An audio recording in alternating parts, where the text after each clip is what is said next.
Good afternoon, everyone. Our first speaker today is Keith. Keith, I am going to turn the floor over to you. Alrighty. Hello, everyone. My name is Keith Jones. I am an African American male with wearing glasses, bald headed, with a gray and blue shirt. My background is a photograph of the Oregon coast at sunset, and I'm speaking to you from St. Louis, Missouri. So first, I want to thank you all for coming. I want to thank the organization for putting this together. But what I wanted to talk to you about was the why. Why we here. Why again, 35 years this June after the signing of the ADA, 65 years after the signing of the Voting Rights Act, 66 years. Are we back in the same position that we as people with disabilities or people who are Black or people who are migrants or people who are people of color, people who are First Nation, having to have this same discussion about the why? I had a very interesting exchange take place on one of my social media platforms in addressing the current state. So let me be unequivocally clear. When people say the United States are in a constitutional crisis, do they understand what underpins that constitution? Do they understand what made the United States a global economic power that made yesterday with President Zelensky and Donald Trump a national embarrassment?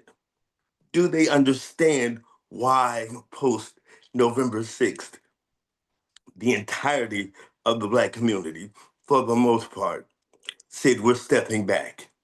When you hear people talking about the 92% and the 80%, there is a reason for that. That also plays in for the disability community. 1 in 5 people in the United States has a disability. 1 in 4 people who are Black have a disability. 3 out of 10 who are Latino Hispanic, 1 out of 4 who are white. First Nation and Indigenous, 3 out of 10. When you talk about these numbers, right, people go, ooh, that sounds so impressive. Yet, my entire life, the entirety of the disability community has reflected the sentiment in which we are in now. I will step back to the first time Donald Trump got elected. I was at a conference in Wisconsin. People were talking about, no, he's not going to win. No, he's not going to win. No, he's not going to win. He can't win. The conversations people were having were not predicated upon understanding the country we are living in, understanding that eugenics was at its core, understanding that if you're talking about capitalism as it stands now, it is based upon your physical ability to do manual labor. Do you understand where the term alligator bait comes from? Do you understand that Black disabled bodies were used as bait? Do you understand Black children were used to advance medical studies in these United States? Do you understand that gynecological advancements were made on enslaved Black women? This is why when people talk about we don't understand, this is not about race, it absolutely is about race. And that absolutely underpins the fight that people with disabilities are having. What is at the core of the Brown versus Board of Education brief? Not just Black people. If you let quote Negroes into our school, then you will let the handicapped into our school. Do you understand that in 1974, the irony of having 504 on the book was that 1974 was the end of the ugly laws? Do you understand where the term ableism even came from? These are critical touchstones that people need to understand. Why are we here today? What is the purpose again? Are we in my lifetime fighting again to have people with disabilities, basic humanity respected? Why are we here again today? We are here again today because racism and xenophobia and misogyny drove an electoral turnout in which people threw humanity on the kindling wood of hate to fire it and then have us say, I don't know how America got here.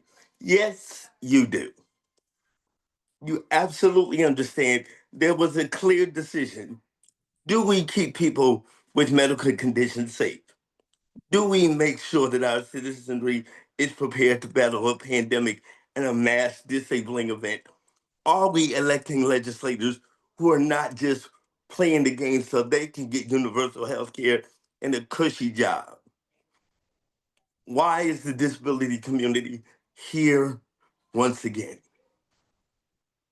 We are here because of multiple things: racism, xenophobia, and classism, but most specifically, anti Blackness and ableism. Let me say that again: anti Blackness and ableism. So, what are we prepared to do about it? Well, first, in order to know what to do, you have to know what you have done, or more specifically, what you have not done. People are lauding the Capitol crawl, people are lauding the ADA, people are lauding our civil rights struggles, but all of those are framed on struggles of Black people in the United States. And let me frame this a little more accurately. I'm sitting here in St. Louis, Missouri, my home state. Missouri came into the Union at the same time Maine came into the Union. Maine came in as a quote, free state, and then you had the Missouri Compromise, which brought Missouri in as a slave state. When you talk about body autonomy and making decisions for people with disabilities, a lot of these things are predicated upon race and class. A lot of these things are predicated upon a desire to have a quote, more perfect union. How are indigenous nations not spoken about? Why are we questioning their sovereignty? What does that mean for the disability community? Now, the question is this: are you all ready to finally get over our own internal ableism? Are we finally ready to get over our own internal anti Blackness? Are we finally ready to get over our own internal xenophobia? Are we now ready to stop having a disability pyramid where people say, well, I'm deaf, but you're not deaf enough? I have TBI, I don't have a brain trauma. I have mental health challenges, but I'm not this. I can walk and you can. Here's the real fact: all of us are the first on the menus. So whether you can run, walk, not, if your battery dies, your ass is going in the oven. What are you prepared to do? Don't tell me what's happening. Tell me what you're prepared to do. The last thing I'll leave you with is understand that we have a golden opportunity now to actually do what the disability rights, disability justice, human rights, civil rights movement has consistently and ubiquitously failed at. And that is actually being a unified front and movement for the betterment of humanity. There is no more time to say, well, I don't like you because you use a wheelchair while you're standing on crutches. I don't like you because you're low vision and you use braille. I've literally worked in this field entirely too long. To know that there are people who are going to keep power structures in place because it allows them access to spotlights and microphones. And in this movement, at this time, I will say what I consistently say. We are not a fully realized movement until we are a fully inclusive movement. Say that again. We are not a fully realized movement until we are a fully inclusive movement. There are tactical things we can do at this moment. There are tactical things we can do in the long term, but you cannot form a partnership or an alliance if you don't have basic respect for somebody's humanity. If you can't honor my life and honor my safety, regardless if you like me or not, then how can you expect somebody to honor your humanity and your safety? It is a real simple fundamental practice. We preach what we practice. We are inclusionary, we are tactical, we are understanding, and we honor your humanity. Don't mean I like your ass, but I honor your humanity. And so, with that, I want to thank you all. You have a great opportunity to do something that most people will never do. We have to model what the world should look like. And I bid you peace.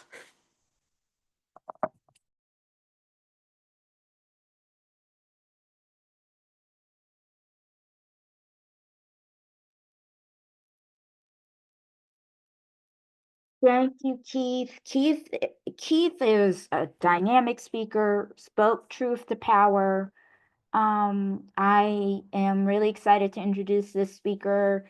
So I'm going to tell you a little bit about this speaker because he's really special to me. Jake Henderson turned 18 this year and had the opportunity to vote for the first time for MVP, as we call Vice President Harris. Jake and I were together on the Harris campaign as Kamala's captains in the phone banks.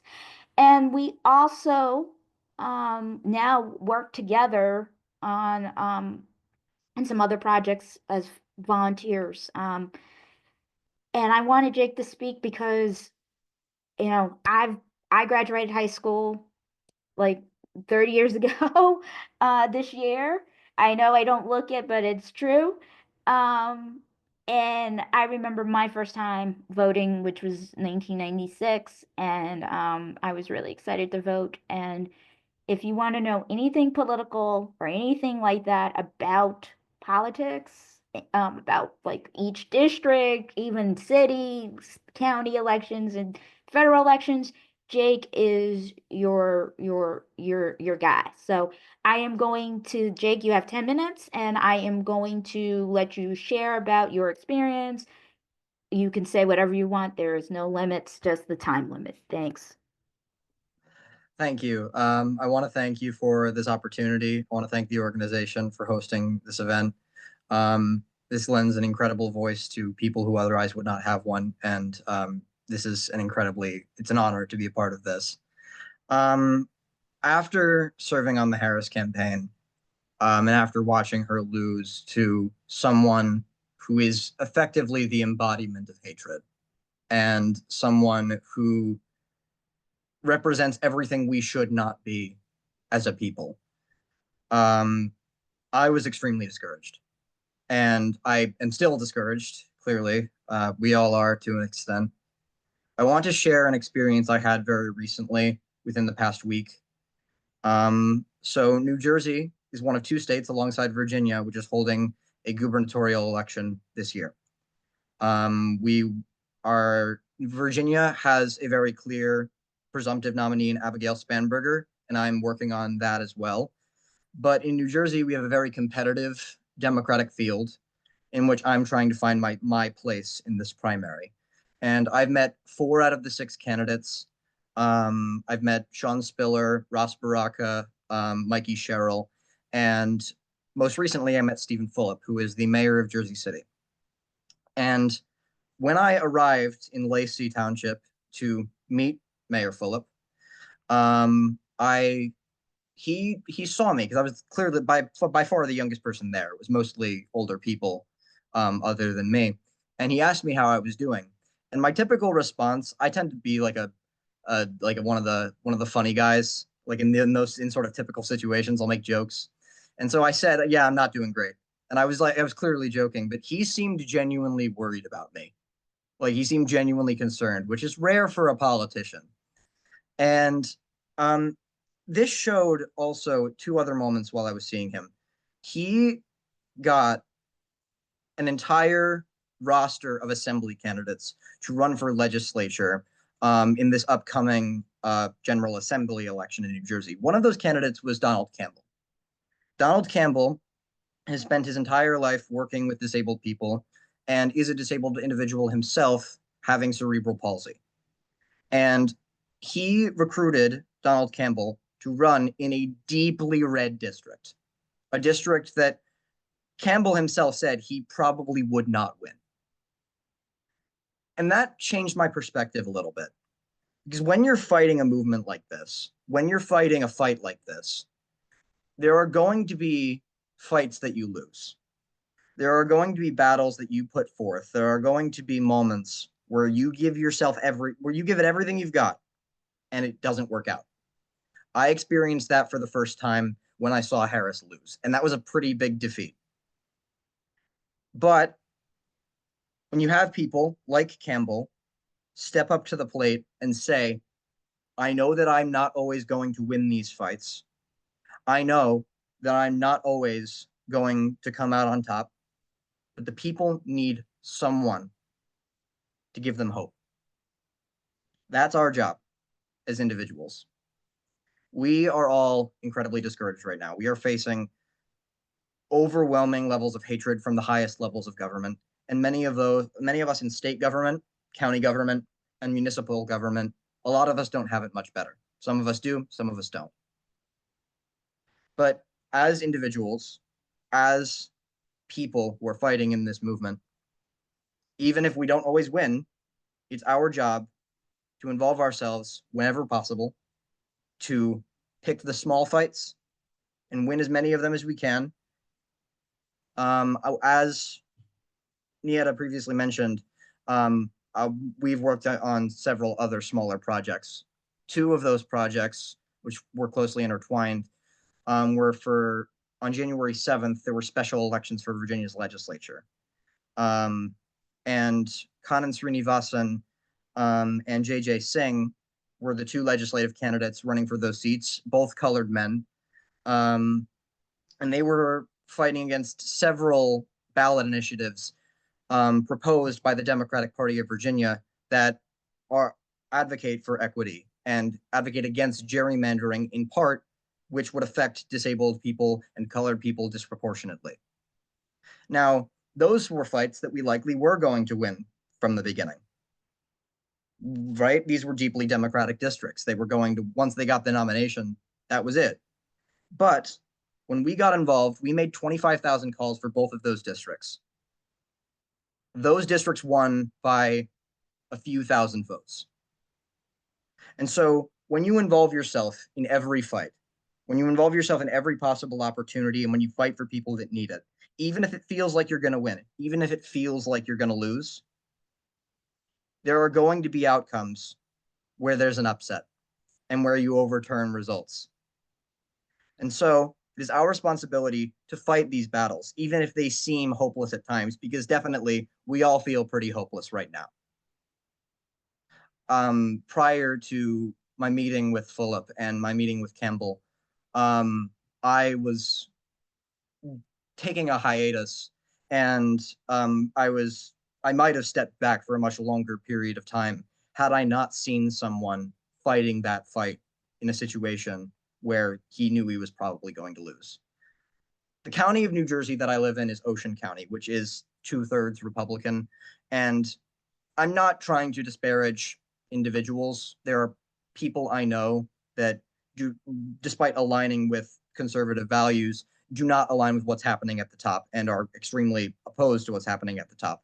But New Jersey Republicans are very often not like that. They very often do align with what's happening at the top, to the point where I've heard people speaking in public parts about the disability protections that are being repealed and supporting their repealing. And so we are facing a significant amount of voter discrimination and a significant amount of prejudice in the voting blocks we're trying to sway. But in picking these fights and in involving ourselves in every possible opportunity to prove ourselves, we are giving voices to people that don't have that otherwise would not have voices. That's my piece.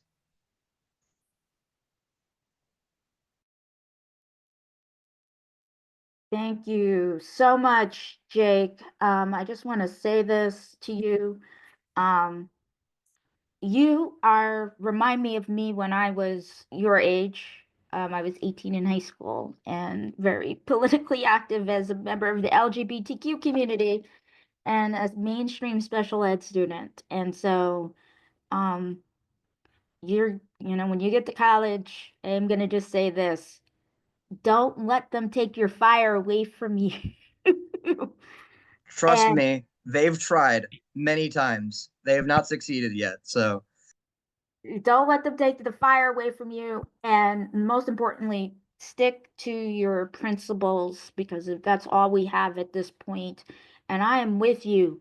Um, you know, you know my political views. I am a moderate conservative. I am not a Democrat, but I am not aligned with with racism. Anything related to civil rights, it does not align, and that's not a conservative value. That's hate. And we need to let people know the difference between hate and conservative and hate and progressive because we have the same problems on the opposite side. It's just different. And so that's why we're doing this today, saying enough. Cannot be racist, homophobic, transphobic, ableist.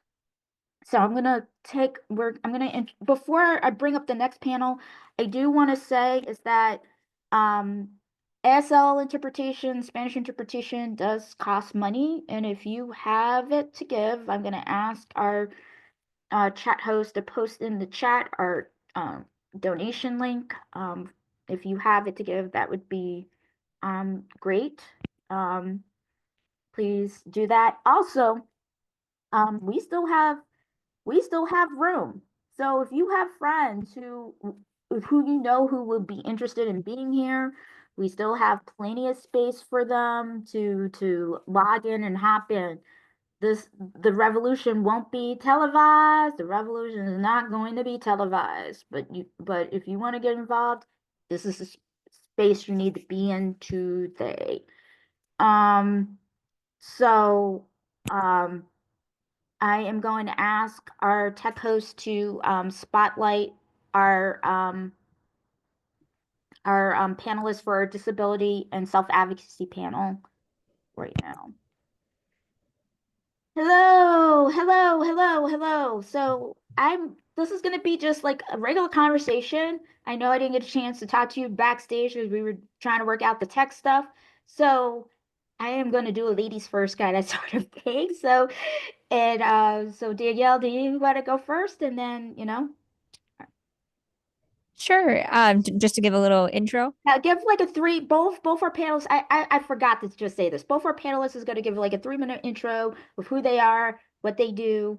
And then we're going to just like have a conversation about what's the state of the world in relation to the topic. Okay, sounds great. So my name's Danielle. I'm a white woman with shorter length brown hair, and I'm sitting on a gray recliner against a yellow background. So I have been disabled my whole life. I have a muscle disease that I was born with, but the origin of it is still unknown, even after 30 years, and I live in the Boston area. And then so my like path into disability advocacy kind of took a while. Like most of my advocacy experience was just self-advocacy. But because I was always just considered myself as having like a rare disease, like disability wasn't formally introduced to me. I'm the only one of my family with a disability. But once I started thinking about like my life and experiences, I realized I kind of had a lot to talk about. And I like to use humor as well. So I kind of started my content creation journey about a year and a half ago under the username Danielle Elevates, because the content was all about elevating ideas about disability and all of that. So I try to use humor whenever possible. Like one of my series is Breaking the Fourth Wall of Disability, where I just reenact a moment of my life as if I was followed by a mockumentary crew like on The Office. But it's hard to find humor sometimes. And even the past few months, it's been kind of difficult as someone who creates content with humor, because I feel like every week there's something really heavy and important to talk about. So yeah, it's a journey. And then as I've gotten older, I've realized the need for more systemic advocacy. But it can be very difficult because as we know, like it's not a hot topic in, political spheres for people to talk about disabilities or to get politicians to care is tricky, but I'm sure we'll get into all of that. Um, so that's a little bit about me. You want to go? Yes. I'm Malachi. I use he, they pronouns. I am a black male with medium length locks. I have a silver septum ring, and I'm behind, like, I have a tan and brown background with my Strong Will logo on it. I am currently a Master's of Social Work student. I will be graduating in September. I've really been doing advocacy since high school, but I would say over the last 4 or 5 years, I've done more just as I am also trans. So going through that transition and how all of that impacts my disability has kind of opened doors for me to speak more about my experience. And that's kind of what led me into disability advocacy and justice. So I'm going to just kick off this first question, and it doesn't matter which one of you answer it, because I want to just see where we're at in the state of affairs since January 20th. How has it affected your advocacy? Now, I know you both do advocacy in very different ways. How has it affected your advocacy versus, I'm gonna even go back further. How has it affected your advocacy before the election, 2024 election versus after the election? How was your advocacy affected? And then second part of the question is, how was it affected ever since the inauguration of the current administration? I can Mm. just say a few things and then pass the mic. But yeah, I think it's been a bit more drastic since the inauguration, I'll say.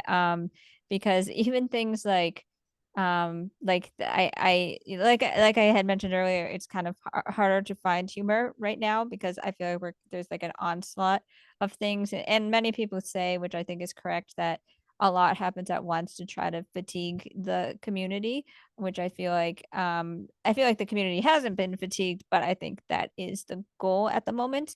Because even I had gone on vacation like the third week of February, and like three things happened that week, and I'm like, I was only gone for 5 days, you know what I mean? And so it was like inescapable, and so yeah, so it's tricky, like even things like the A for accessibility being attacked, like, and not allowed in like federal grant funding, like that was something that I think was a lot more extreme than I was expecting, because I'm just so used to like the topic of accessibility almost just being ignored, but to have like an attack against it is something that I obviously am biased, but it just makes no sense to me how someone could find that offensive. And so that, I think, is the extremeness that I wasn't anticipating between November and January that I've seen since. But I'll say I can say more later, but I'll pass the mic for now. I think for me, it's been a little bit challenging because the bulk of my consulting work is grounded in DEI and going through where it sort of no longer exists in a lot of spaces. It has impacted, I think, opportunities, but also from an academic standpoint, because right now I'm in the intern portion of my degree, and I'm getting firsthand account of how these policies affect, even like the LGBT community. And so I think from a social work standpoint, it's been a little bit exhausting at times because every day there's something new and I'm seeing the direct impact of the policies. I'm an intern at a therapy office, so I'm constantly working with people who also have disability intersections, and just seeing that sort of direct impact. So I think it's impacted my work, not only what I do outside of school, but just even in my everyday life because I am someone that represents multiple marginalized communities. So I think it's all the way around. It's just been sort of because I know from an academic standpoint, I feel like I understand it a lot more because I'm studying the policy not from living experience, but just academically and seeing the impact more personal day to day. No, it's interesting because it seems like the way things are happening, they're just trying to exhaust us. Like the changes are different. I mean, I remember going to school um when under just 504 versus the 88, it was totally different. And it just seems like that they want to overwhelm us, and they want to exhaust us so we don't stand up for ourselves. So, and especially around, you know, our health. And the question, it doesn't matter if you have your health insurance through the Medicaid program or Medicare or private health insurance or a combination, especially if you receive home care services. Um, how is that impacting your advocacy, like not, being able to not be knowing if you're going to have access to healthcare, right? Like this is healthcare is a human right. This is, I always say this, like civil rights aren't pie, right? And healthcare is a human right, and I consider healthcare a civil right, and it should, we should be able to have it without having any issues, but we do. So I and I just curious about how are you navigating that? Because I know my health has been affected because of the stress of the election. I think personally, because I do get Medicaid and I get caregivers, so I think I live kind of in this constant state of like what's happening today and how is this going to affect me being able to just do things day to day, let alone like school and all the other things.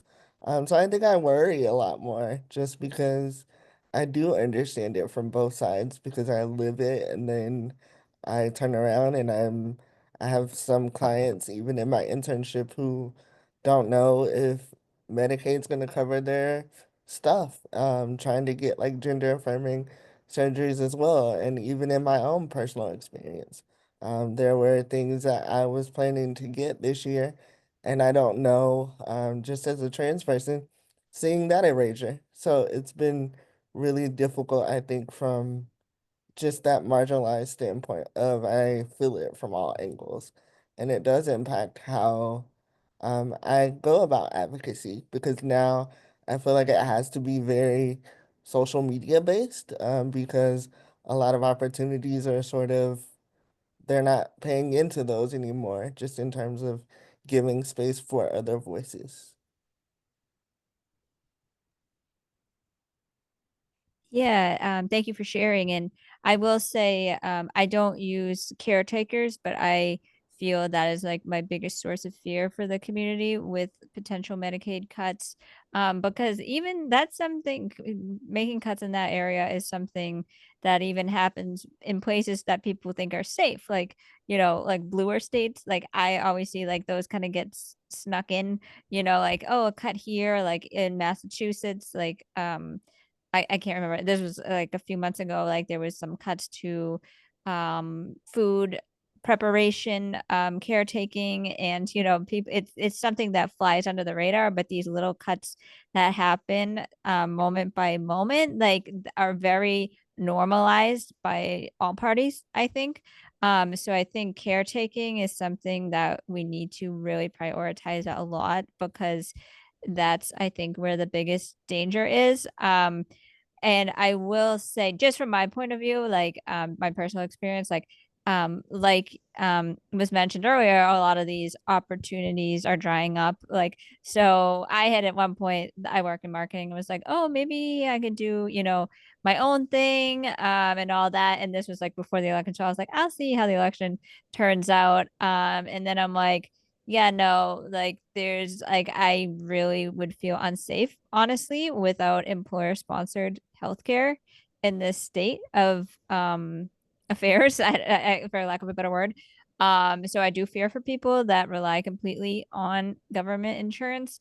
But on the same time, that's going to lead to a lot of unhealthy work environments, because people are going to feel stuck in jobs and will be more vulnerable to discrimination and harassment and things like that. So it's just a cascading type of issue that's really widespread and dangerous. Yeah, I'm curious, like in terms of the environment, and especially around the plane crash that initially that happened, and they attacked people with developmental disabilities, which is literally frustrating. I will say that that nobody really said anything about it. Nobody like spoke up. I think the only person who caught us to the usual suspects like AOC and Jasmine Crockett, and um I also currently live in the Boston area. I'm actually originally from the New York City area. Uh, and Representative Presley is my rep. She also said she also had something to say. I think she was actually the loudest voice because she's a member of our community. How do you think we should hold politicians accountable, especially if you live in a state that is a blue state? And I put that in quotes because I lived in New York State, which is a blue state, but also depending on where you live in New York State, they have red areas. So that's why I said in quotes for if it's a blue state. So how do you think we need to hold our politicians accountable? And I also and it's not just the federal ones, it's our state politicians, it's our county, if we have county government, it's also our local officials. I feel like everybody should be speaking up when our no when our community is being attacked. They do around trans issues, right? When Seth Moulton said what he said about trans children, everyone was all over that. Everyone, people were on his butt, but they didn't do the same thing for us. So I'm just curious, like from your two perspectives, because I also know you both live in blue states. So I'm just curious, how do we hold our politicians accountable? I can just offer something quick. So I think a lot of people, like, I don't know, because like you said, I live in a blue state, but I actually live in a red region. So a lot of people automatically assume because I'm disabled that I'm going to vote blue. And the reality is that well, I did in this presidential election, but and most of the time. But I will say that that's not like it's definitely, it's almost more, it was from what I've seen, 50-50 within the disability community. So in many ways, I think that that idea could be persuasive, pervasive in the blue community where they're like, well, we already have their vote, you know what I mean? Which is not true, because I don't think that a lot of Democrats have strong disability policies that I've seen. I don't think it's typical that they're like, oh, I'm going to do X, Y, and Z. So I don't think anyone does either. So in some ways, I wish we could like pit them against each other, but that's just like, oh, who's going to come up with the best disability policy? I don't know. That's just a dream I'd have, but where they're fighting against each other of who can help the community best. I don't know how rooted that is in reality, but I do think they need to realize that our votes are up for grabs, like because we're not like, and like Keith said earlier, we do need to be more unified and organized, because that's where you get more attention from politicians, because even though sometimes it's offensive, they'll be like, I have this vote, we have this vote, like, and they're just talking about a group of people where it's kind of sounds offensive. It does kind of insinuate the power that they view the community as having. So I don't think, and it's hard because like I said, I live in Massachusetts and I've tried to advocate for issues and it's just no one answers. There's no like, I could go on, and I know I'm talking in general, but yeah, I think we kind of need to be, I don't, it's hard because you don't want to, you catch more flies with honey, but I think we do need to put the pressure on more and be more unified overall. Yeah, and just to kind of piggyback on that, I think it does start with the unity. I think there's a lot of split within our own community, and I think once we're able to come together and sort of mobilize, then we can amplify the bigger voice, therefore getting more people to like listen to us. I think for me personally, what I've done locally is I try to talk to like our local representatives. I do live in a very LGBT inclusive and just sort of overall area, so that helps. But I think showing up to some of these meetings, oftentimes we'll have like conversations with council members, and I try to show up there because I think that representation and showing that I want to be involved, that's where it starts. And trying to make sure that even if I feel like only one person's gonna hear my voice, that could be the difference. Like, oh, I should consider this because last time there was someone there in a wheelchair and, they were involved in what I was saying. I think that matters. So I think it's unity and then showing up where we can, whether that's showing up to the Zoom meetings or, trying to reach out to your local people and can we have coffee? I know there's someone local here where I've wanted to talk about the ramps in certain areas in the neighborhood. And I think it just starts with those conversations. I'm actually going to ask a question based on that. So in my local city where I live, we have something called participatory budget process, and I have been a budget delegate as a volunteer position at the city level um, for 3 cycles now. And this is the first time two initiatives for people with disabilities were part up, like specifically for people with disabilities. And I think one of the things I have realized is that everyone in our group either knew someone who had a disability, they served on the commission, the disability commission city level, or or they have disabilities themselves. So we were able to convince the city to put this on the ballot. And I'm really excited about it. Do you think do you think as self-advocacy or even advocacy in general, do you think we need more people with disabilities engaged in the political process at the state, local, and county level when stuff comes up like to serve on commissions or to run for office? And because people think about self-advocacy like advocating for yourself with your doctor or your job, stuff like that. And regular advocacy is like the activism that you're doing. But do you think we need to take it a step further and really engage in the political process so they can't the it mitigates, it will, do you think it will mitigate the harm that we're facing right now? Would have mitigated the harm if we were more engaged in the political process? Sorry, sorry about that long-winded question. Yeah, I'll just say yes. I think that would help because even just the visibility factor that was mentioned earlier, like, because so many people in society view like a mobility aid or something like that as a sign of weakness, like FDR like was like hidden and kind of erased throughout history. But it's tricky because that's where I wish, people were fighting over us because, there is a factor that you need some sort of in the local government, like it's more like you said, like there's a lot that goes on in the local government that really affects our lives. That's totally possible for that to be an entry level because it's not as like an everyday thing. So I definitely think that's a great starting point to see if it's a good fit.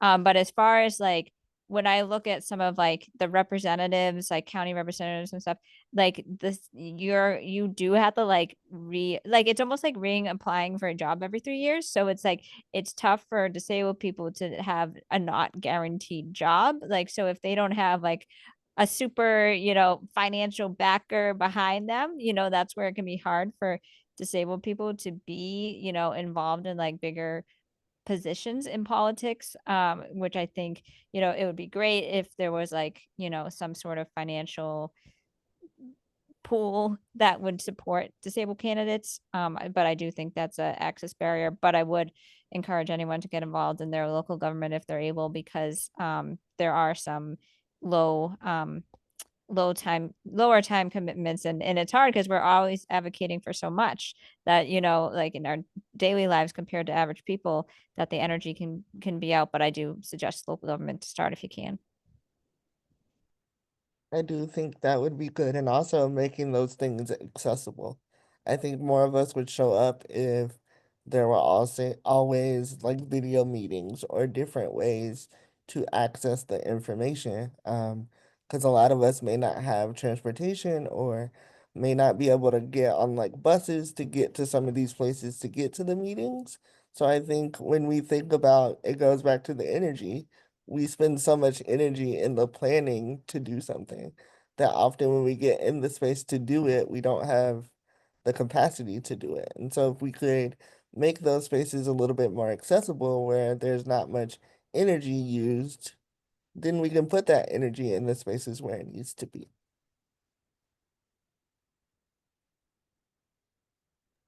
So I just want to just say we have 5 minutes left, and I forgot to turn it off for the panelists, not the message to everyone. Um, and it's true. One runs the risk of losing Social Security benefits. If we run for office, we need to change that.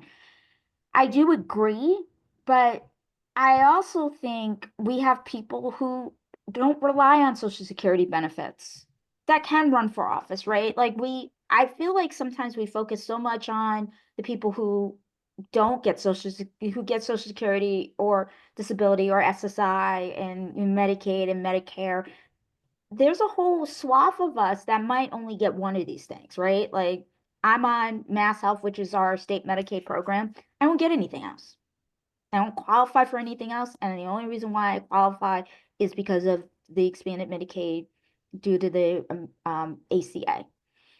How do we encourage people who don't have those barriers to run for office to run? Like if you are not on these benefits that you're required, you do have more options to you do it's not going to affect you. It will affect you financially because you're working, but it's different. So do you have any if you were running for office hypothetically, where would you start? Especially during this time, because I feel like the federal government's so chaotic that I don't think you're going to get anything done at the federal level. But do you recommend state level politics, county, if your state has county government and local government to get involved, like to run for office?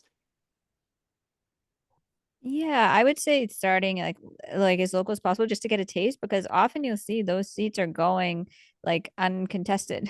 Like, there's so many like opportunities on the local and even state levels like that I've seen people that aren't even good well, in my opinion, candidates. I'm like, oh, they don't, no one's even running against them. Like, you know what I mean? And so it's tough. But I would say the local gives you a taste to see if you like it.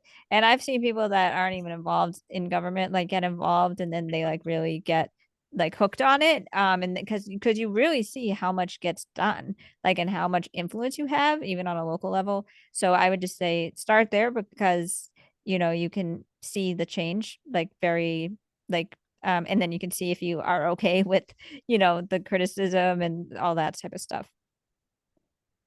I would just kind of piggyback on that. Not only starting local, but kind of figure out what's going on in the area and what are the issues where you can sort of insert your voice, even if that's just starting to like post videos about it. Because the more, like, maybe it is that you start on social media just to sort of build your foundation. And then you're like, okay, I can take this a little bit further out. Find out when there's events going on locally, show up at those, and I think it's just about building that trust. I think a lot of times we don't do things as representatives of the community because it's like, well, they're not paying attention to us anyway. And so in order to build that trust, I think it's just showing up anyway. They may not listen to me, but I'm going to be there. And I think it just starts with refusing to not do what they want us to do because they want us to be quiet. They don't want us to show up. And if they make it harder by not making it accessible, then we just say, oh, it's not accessible. I can't do that, or, I don't have capacity to do that. So start challenging it.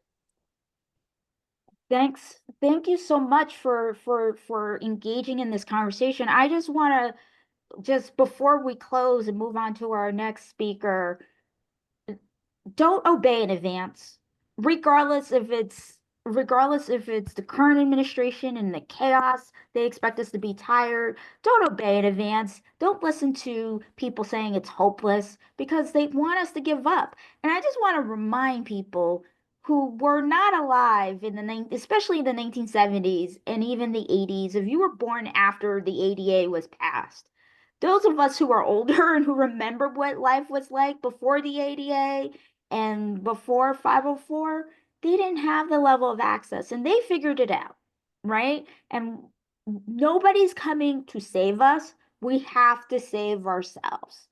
We have to. And the only way we are going to save ourselves is if we unify and understand. And I'm going to make this very clear, and I'm going to say goodbye to our panelists, and they might come back for a Q&A at 5:15 Eastern time. And you can ask questions then in the chat, in the Q&A chat. The most important thing is just to remember our history, right? Like the civil rights movement of the late 1950s and 60s, Black folks have the ability to lean on that because we study it, right? We're told stories. I know I was told stories. And we need to start telling our stories in our community about our OGs and our ancestors, as they say in the Black community, those who have passed, who have literally taught us how to fight. We have the playbook. We just have to update it for the 21st century, not the late 20th century. So with that, thank you to our panelists. And I am going to introduce our next speaker. And while that's happening, Sakia, um, and I and she is Dr. Zakia Mayberry. Oh my God, I think I see a baby there. Yes, you do. And she's making a lot of noise. Hey, Naida. Greetings, everyone. I'm going to have my camera on for a little bit, but for some reason, my niece right now, she wants to do a lot of talking when she was supposed to be taking her nap. So I don't want to distract you, and I don't want her necessarily on camera, but I want to say this has been such a powerful conversation, and I'm thankful that I was asked to participate in it. My name is Zakia Mabry, and I am an African American woman dark complexion. My hair is in braids, but in a bun. I have on a fuchsia shirt, and my pronouns are she and her. I grew up as a military brat, meaning that I traveled across the globe, mostly grew up in Germany. Came to the States when I was in ninth grade, moved to Virginia. Oh, she's quiet. Yay. Okay. Moved to Virginia, and that's where I went to high school in the Newport News area. And the reason why this is such a pivotal time in my life is because at that time I was tested and learned that I had a disability. And I had a teacher who was my advocate. I heard we've been talking a lot about self-advocacy and what does that look like. Of course, we are very aware in the academic area, whether you're in school or college, what that looks like, where you have your parents to advocate for you. And one of the moments that I remember the most, and I tell this story often because it was a turning point in my life, I had a teacher who told me that he didn't think I was college material because I utilized special education services. I was crushed, totally crushed. Went home, told my parents about what happened. My parents were starch advocates for me and still are to this day. They went up to the school, they talked to the administration, and they had a meeting with the guidance counselor and ensured that he understood that that was not okay to say, and ensured that I had the accommodations that I needed to take my SAT. And not only did I go to college and had accommodations with challenges, completed graduate school, and now before you today, yes, I am Dr. Zakia Mabry. How did I get into this work? Well, I will say I got into this work a little bit by happenstance. My bachelor's is in psychology, and I really wanted to make a difference and help people. But then I had a client when I was working with women with substance abuse issues who lost her life to suicide. And for me, I took it to heart because I'm thinking, what could I have done differently? What could I have said differently? And I did everything that I possibly could.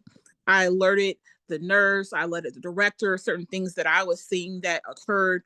And I don't know if you're familiar with this term. Oftentimes in the medical field, there's fatigue. People, they see things all the time. And so maybe there were some signs that may have been missed, or we could look at that in several different ways. But for me, I knew that it stayed on my conscience too long, and I decided to switch gears. My parents at that time worked for the federal government, and that's when I started working in EEO, Equal Employment Opportunity. And that's the place within the organization, particularly what I'm speaking in the federal government, where you go to file grievances if you feel that one of the seven race, disability, national origin, color, disability, you feel that your rights have been infringed upon, you were discriminated against. And one thing that I learned when I start doing that work, when I start to having to facilitate trainings, I said this to people, and I still say to this day, no matter what type of training I do, when it's in the culture realm, is that even though you may not have a disability right now, and you feel like you're not affected and this conversation doesn't matter to you, disability is a dimension of diversity that any one of us can be a part of at any given moment. I could get leave today, drive over to the store. You could be walking, you could be sitting and fall off your bed. Anything could happen, and you can be a part of this community that I'm a part of. Being a Black woman with multiple disabilities, I often say, I coined the term, I'm a triple threat. Not necessarily meaning I am a threat to anyone, but people are uncomfortable with things that they do not understand. So, me being very firm in my opinions and my beliefs, being part of who I am, and me being able to be a little more sensitive to microaggressions, macroaggressions, because there's a difference between micro and macro on different levels. And some things are micro assaults that happen. And I will say, since the 20th of January, oh my goodness, it's been more profound. Many more people have been reaching out to me. Because I am very vocal, whether it's in one of the Facebook groups I'm on, whether on LinkedIn, and don't forget to follow me. You see my name right there, connect, we can connect. I'm very vocal about the things that I feel are injustices. And I feel that you should be able to speak up no matter where you are, whether it's at church or wherever you attend your religious beliefs, whether it's in a sorority, fraternity, whether it's with family, at the workplace, whether it's when you're volunteering, anywhere you are, if you feel that someone has said or done something and it's very offensive because of your intersectionality, say something. And if you don't feel comfortable saying something, there's something we call bystander intervention. So therefore, if someone around you, they might see something, they should say something. Call it out. If you don't call it out, it continues to go unchecked, like Naida was talking about, like the plane crash. And I literally was 0.5 miles away from where that happened. I was in DC on business, and I was, of course, outraged the next morning when we heard him saying that was about DEI hires, and it had nothing to do about DEI hires. So continue to speak up. When things even are uncomfortable for you, you have to speak your mind, because again, you matter, and our opinions matter. Now I just want to go to a couple more things. I have a little couple of notes on my phone. I'm so happy she's being quiet, y'all. You don't understand. When we're talking about Medicaid and Medicare and the cuts, it doesn't just affect maybe me or you. It can affect a family member. It could affect someone that you care about. So therefore, writing your congressional officials, oh, she's talking, and telling them exactly how you feel, hold them accountable. They're in that position to make change, not just what they believe in about their constituents, what you and I, stop, what we believe in. I'm trying to speed through this because I know there's a time crunch. But again, I just want to reemphasize intersectionally matters. When we talk about disability rights, at the center, I'm again a Black woman with disabilities who have faced enormous challenges in my career, whether I was working in federal, private sector, or for myself with my consulting agency. Stop, please stop. And it's essential that I share my story. And I've learned so much from the opening speaker to the panelists. When we share our stories, it makes a real impact because people can be able to connect, stop with you, and you're showing vulnerability. So if you're a leader where you work, where you volunteer, continue to speak up. Understand that healthcare is a right, not a privilege. Let me say that again. Healthcare is a right, not a privilege. In addition to that, reasonable accommodations is a right. I've heard so many times that supervisors say, oh, well, it's not necessarily right. No, you have a right to have a reasonable accommodation in the workplace. And it needs to be an interactive. I might be going into somebody else's lane. I'm sorry. I'm just kind of speaking from the top of my head. You have a right to ask for a reasonable accommodation. And you also have to have an interactive process. That means it's not them simply saying, no, this is what we're going to give you. And I bring this up because there's been a lot of conversation with the federal workforce, which are a lot of my former colleagues, because I'm not a Fed right now anymore. And a lot of them have lost their jobs. Please stop. And a lot of the ones who are still there, they are having more anxiety attacks, panic attacks, suffering from a lot of different things that exacerbate whatever conditions they already have. And then to turn around and ask for a reasonable accommodation and be met with such foul comments. Let me just leave it right there. Just say that is what it is. As I begin to close out, I just want to give a call to action. Continue to share your story. Share what we're doing right now, this bed-in. If you're on your smartphone or smart device, take a screenshot and put hashtag bed-in disability rights on whatever platforms you utilize. And I want to say, Naida, thank you so much for hosting this, and continue to share your voice. Truth to power, truth to power. We have this, you and I together. We can make change. We can be the change that we want to see in the world. Thank you so much. And I look forward to connecting with you all. Thank you. Thank you so much. I just want to say that please let people know that this is happening right now. We're, dropping our speakers are dropping knowledge, some knowledge that is needed. I do want to talk a little bit about the mission of the organization because of Disability Community for Democracy. And then it's going to lead into the introduction to our next speaker. So the mission statement is Disability Community for Democracy is a peer-run disability grassroots organization in the United States dedicated to preserving, protecting, and defending liberal democracy and our civil rights, no matter who's in power at the state, local, and federal levels. And this is our vision statement. Disability Community for Democracy is committed to ensuring that disabled Americans, who comprise close to 30% of the population, are seen, heard, included, elevated, and given a seat at the table. In addition, we aim towards proportional representation in politics, government, society, and other spheres. Join us as we work together, creating a more inclusive and representative democracy together. Together we can make a difference. And I think that's really the point of all of this today, is making a difference. With that, I'm going to introduce Michelle. Michelle has been one of our many partners who's been dropping knowledge and spinning out in a good way our content and posting it on their organizational website, all things disability equity, and that's what we want. We want equity, we want belonging. So with that, I am going to turn it over to Michelle, and I am super psyched to everybody to be here. And just for those, because I know people are raising their hands, we are not answering questions. This is a webinar format. For those who might be having questions why you can't see people, we are in a webinar format. We are not in a Zoom meeting format. So thanks, everyone. Hi, everybody, and thank you, Nieta, for for that introduction. I'm Michelle Mashburn. I am a white, fat woman with gray hair and rose-rimmed glasses. Sometimes say rosy-colored glasses because I tend to look at things kind of a bit naively at times.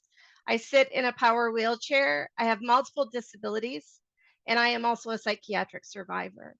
I have endured coerced electroconvulsive therapy, years of over-medication, threats of institutionalization, and discrimination like probably most others in this room in education, employment, and healthcare.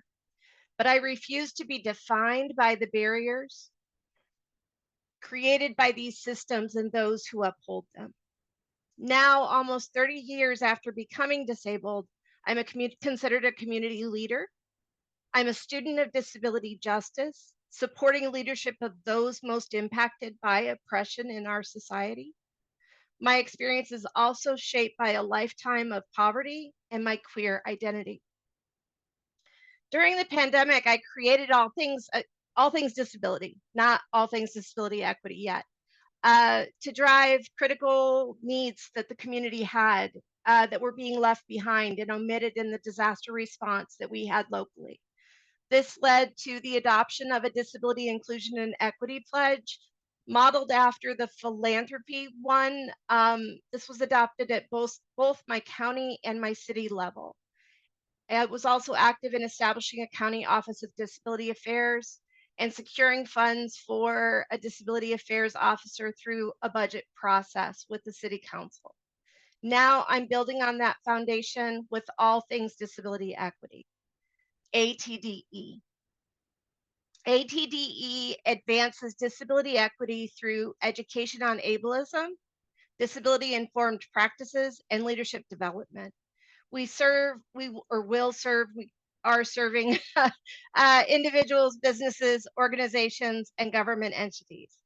We use a human rights model of disability, which doesn't really exist in the United States, shifting the responsibility for accessibility onto society, as opposed to each of us bearing that burden. Because everyone deserves the opportunities and supports they need to thrive. ATDE believes in an intersectional human rights approach to disability, acknowledging that multiple systems of oppression intersect and shape disabled people's experiences. So despite civil rights progress, systemic discrimination and ableism persist. Multiply marginalized disabled people, especially those who are Black, Brown, Indigenous, queer, poor, those with higher support needs, or transgendered, are often excluded from disability rights spaces. Historically, disability rights gains have benefited those with more privilege, leaving many behind. ATDE seeks to correct this by centering those most impacted. Systemic ableism, as many of us know, manifests in different ways. Employment disparities, educational barriers, healthcare inequities, social exclusion, and by that I'm talking about the stigma and lack of understanding that marginalizes all of us as disabled people. Inaccessible environments, attitudinal and structural barriers. I've experienced this firsthand. After the office was created in my county, I was then appointed to a paid position within that office. However, I was still denied access to an accessible bathroom.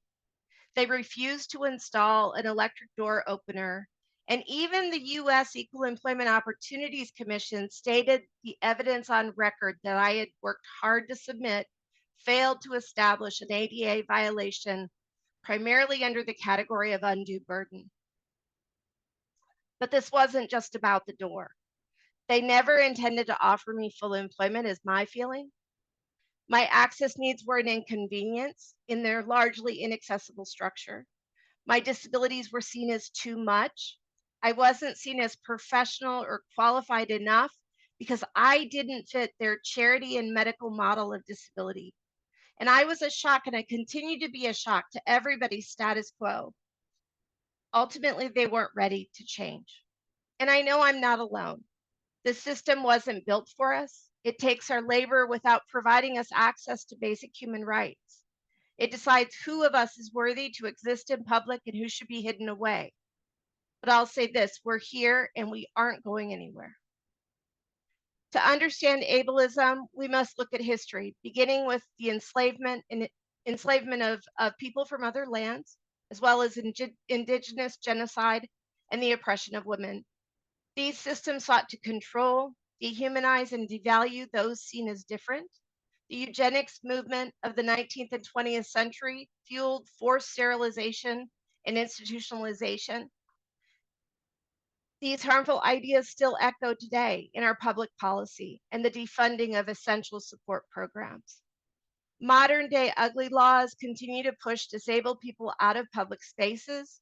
We see this in the criminalization of homelessness, denial of accessible housing, and the refusal to provide affordable and accessible health care. California, as an example, is funding institutionalization over community-based services. And there are alarming suggestions in other states to shift mental health and addiction programs to correctional departments. These modern day ugly laws remind us that disabled people are still seen as disposable. We've had landmark wins, but enforcement remains weak and protections face ongoing threats. Today, social safety nets are being gutted, slurs are resurging, and disabled people were even blamed for an airline collision that had nothing to do with us. We are devalued and deemed burdens on the system because the system wasn't designed to meet our needs. So we need to, and what ATDE wants to do is treat disability not as an afterthought, but prioritize disability equity. While many disability organizations focus on direct services, we're going to push for transformation by engaging with different people to help them unlearn the ableism that they've been socialized to believe. Our work is led by those with lived experience, ensuring practical and transformative solutions. All things, so we lose by failing to listen and learn from those facing compounded discrimination. Equity comes from our diverse experiences. It comes from our ability to learn from one another. Transformation happens when we include and learn from those that we do not understand and maybe don't even agree with. We must value all community members, especially those most impacted by exclusion, those with support needs different from our own. That is our power. That is our special skill. We reject the systems that divide and oppress us. We are not just responding to the inequities, we are actively dismantling them by prioritizing disabled leaders with less privilege. And we ensure that the future of disability advocacy is more inclusive, more representational, and more just. I want to just reiterate, we are not a burden. We are not a charity case. We are a powerful, diverse, and thriving community and we will not be erased and should not be erased. Thank you. Thank you, Michelle. I just want to remind everyone, all the speakers and panelists, to please slow down for the interpreters. I'm getting messages from the interpreters that people are speaking too fast. For those who came in late, um, I am going to give a visual description. I am a Black Puerto Rican, medium complexion with an afro, with a black turtleneck, with a lot of sound, a lot of sunlight behind me, with my organization logo, Disability Community for Democracy. Um, if you have questions for us, please put them in the chat. Do not raise your hand. We're not asking people to come off of mute. And with that, I'm going to introduce Diana to share for 10 minutes. Thank you so much for sharing. I will say a lot of these speakers I follow on my organization because we follow all the disability people, and I love it. And love the fact that every person is authentically themselves and they embrace their whole identity. And as somebody who is, Puerto Rican, Cuban, and African American, raised by a Puerto Rican and Cuban mom, I embrace my my Hispanic heritage in a way that a lot of people do not. And I am really glad that we have the access for our Spanish speaking people at events like this. We usually, I'm gonna just say this, and I'm glad we have somebody who was a member of a community that I hold dear culturally as well. The last thing I will say about our speaker is that she's funny as hell. Um, and I believe she has a show tonight, right, in LA. And so I'm not gonna ask you to tell any jokes, but if you want to crack a few jokes, you can go ahead. Diana, I'm gonna give you the floor, and thank you so much for being here today and with your show, doing this back to back, because I know it's a lot. Yes, thank you so much for having me. And hi, everybody. I am so honored to be here. My name is Diana Hurtado. I am an actress, comedian, model, puppeteer. I live in Hollywood, California. I wanted to share a little bit about myself, and I wanted to start off by saying thank you to everybody who has spoken so far. I really believe that we all have a purpose in this life. We all have something to share, something special about ourselves. And everybody before me, they're well spoken and a little bit more formal. So I wanted to take the time to just kind of like remind everybody to, shake out your shoulders, move around your neck, whatever you're comfortable with. My physical description, let me start off.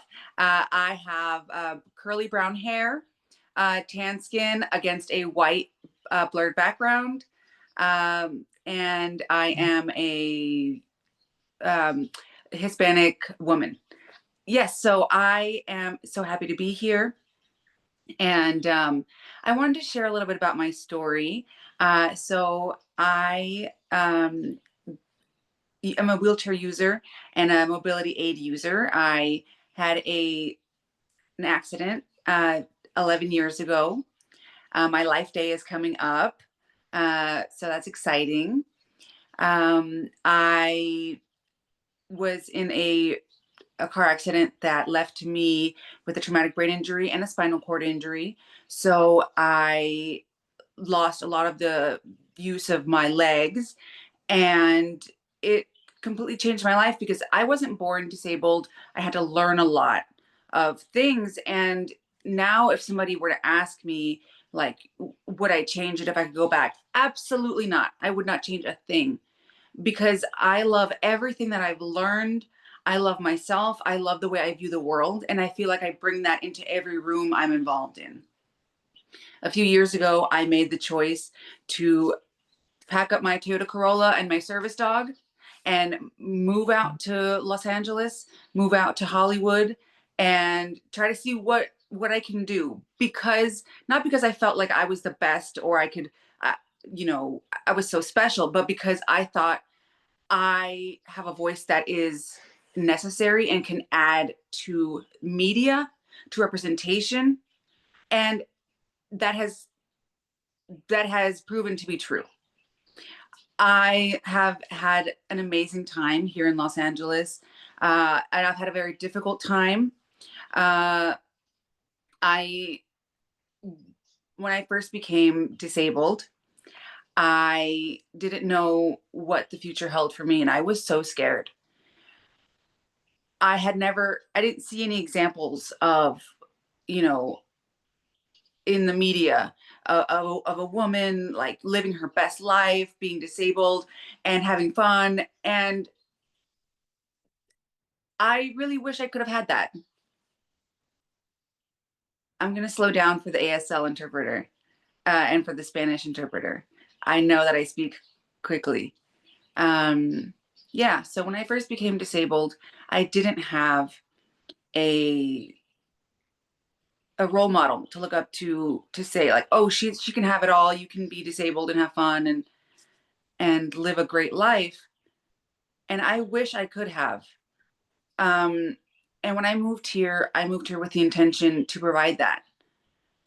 Like I said, again, not because I thought I was the best, but because I thought that was important. And since moving to Los Angeles, I have become an actress and a model. I have been in improv.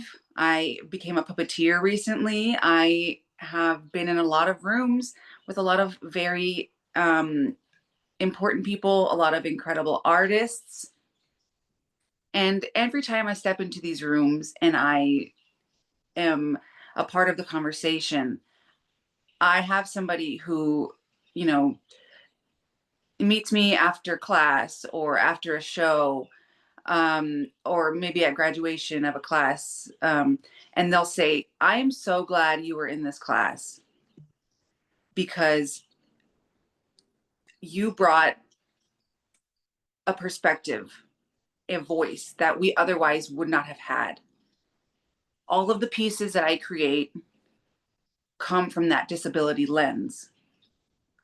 And unless we're in the room to provide that voice, people aren't going to see that side of humanity, of art, of experiences, and of feelings. So I just don't want anybody in this room to ever forget that they contribute to every space they are in.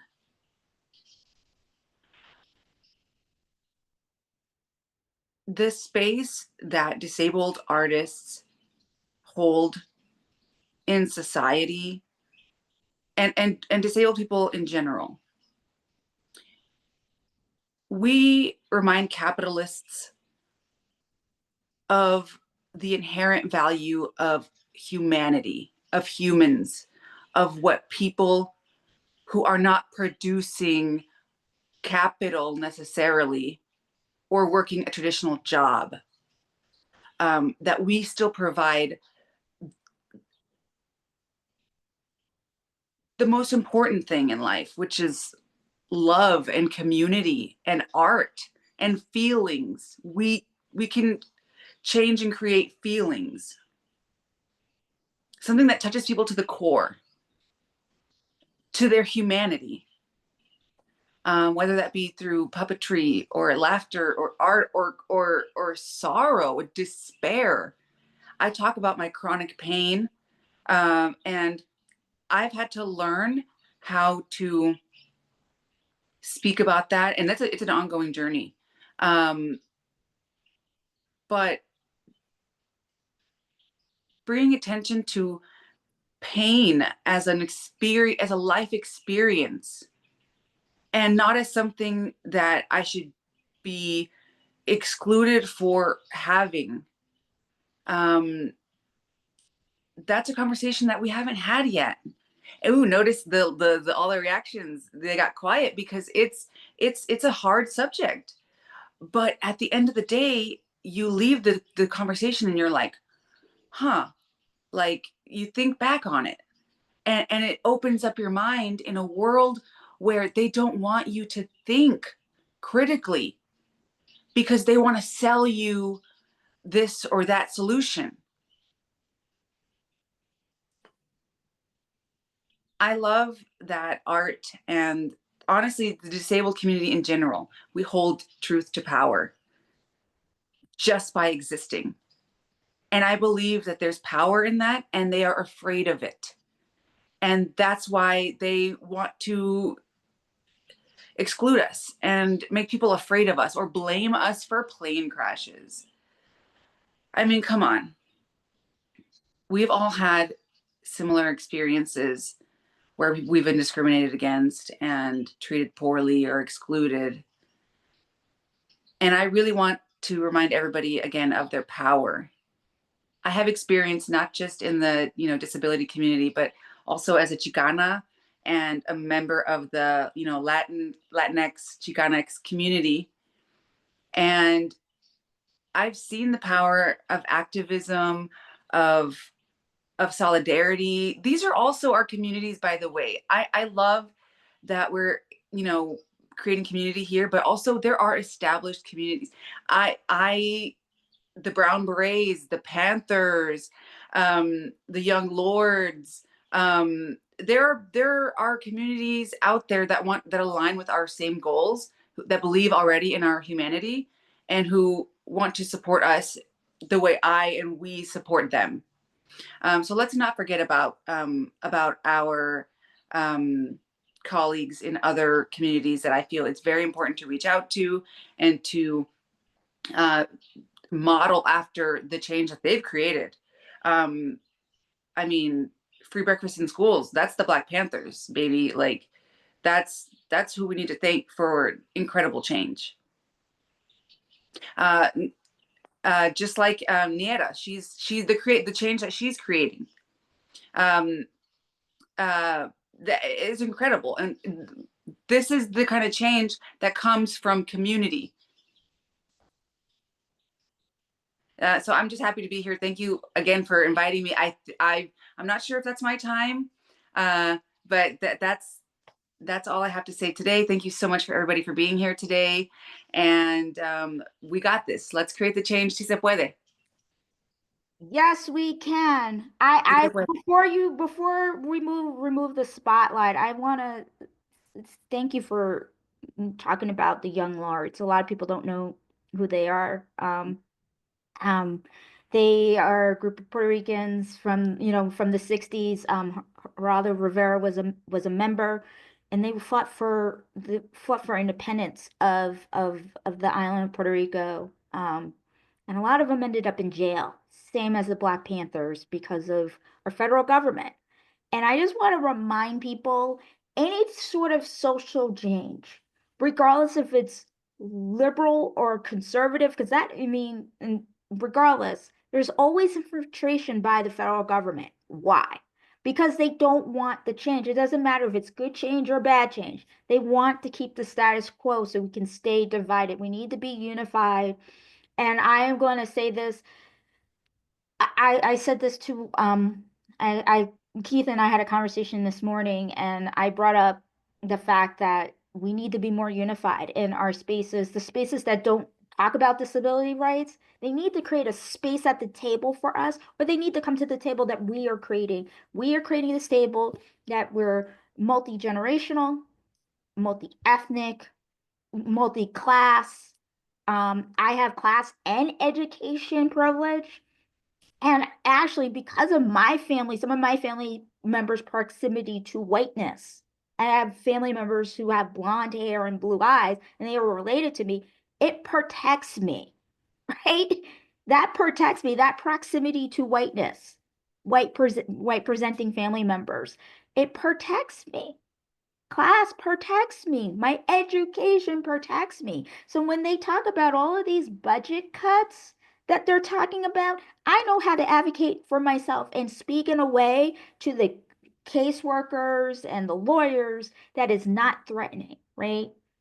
That I speak good English, right? That's sad, right? Because they see me they see me and they're like, oh, she's not threatening. She has a disability, but she's not threatening because she's educated and she knows what to do. Mm. And they should really, we are the ones who are threatening because we understand how the system works. And we need to be unified to teach the people who don't have understand how the system works. They don't have the access to services and the education. Teach them how the service system works. And you can come to this community anytime. And I'm also a member of the LGBTQ community. Mhm. I also think this gender identity, sexual orientation, Mhm. also one of those other communities you can come to Yeah. anytime. And I do believe that that's really important. I hope you can stay on for the Q&A. And I am really grateful that you dropped a bunch of knowledge on us. We are running a little behind because I'm starting to talk too much. And I want to introduce Erin Kay. Thank you so much, Erin. Erin, please spotlight Erin. Erin, oh my God. I know we've been like communicating over email and Instagram forever. Are you ready to rock and roll? I mean, are you ready to rock and roll today to talk about your favorite thing, disability advocacy in a new way? I will say Erin is a big advocate around COVID-19 masking. And I want to bring this up right now. I know it hasn't been brought up yet. There are two things that are happening at the same time with the attacks on the community. There's the 504 attack, and then there's this whole thing around vaccines and masking. FYI, get a mask if you need to mask because you have to, get a mask. Even though I was sick this week because I went to a conference and nobody else was masked and I got sick on the train. Because I was masked, I was not as sick as I could have been. So even wear a mask if you can. Not everybody in the disability community can, but wear a mask if you can because they're gonna start saying people don't need to get vaccinated. And they're trying to kill us, and that's the way they're gonna do it. So I'm gonna unspotlight myself, and Erin, you have 10 minutes. And once I pop back on, that means wrap up.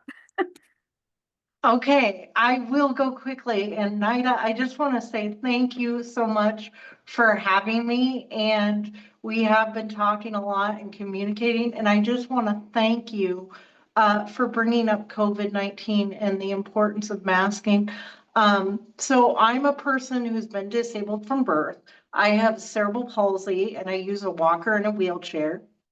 And unfortunately, due to long COVID, I now have celiac disease. So I'm like, I was born with a disability and now I've contracted celiac disease due to long COVID. So that is one of the reasons why I'm a huge advocate for masking, but I do understand there's several disabled people in the community who do not have the ability to mask, and that's okay because I'll mask for you.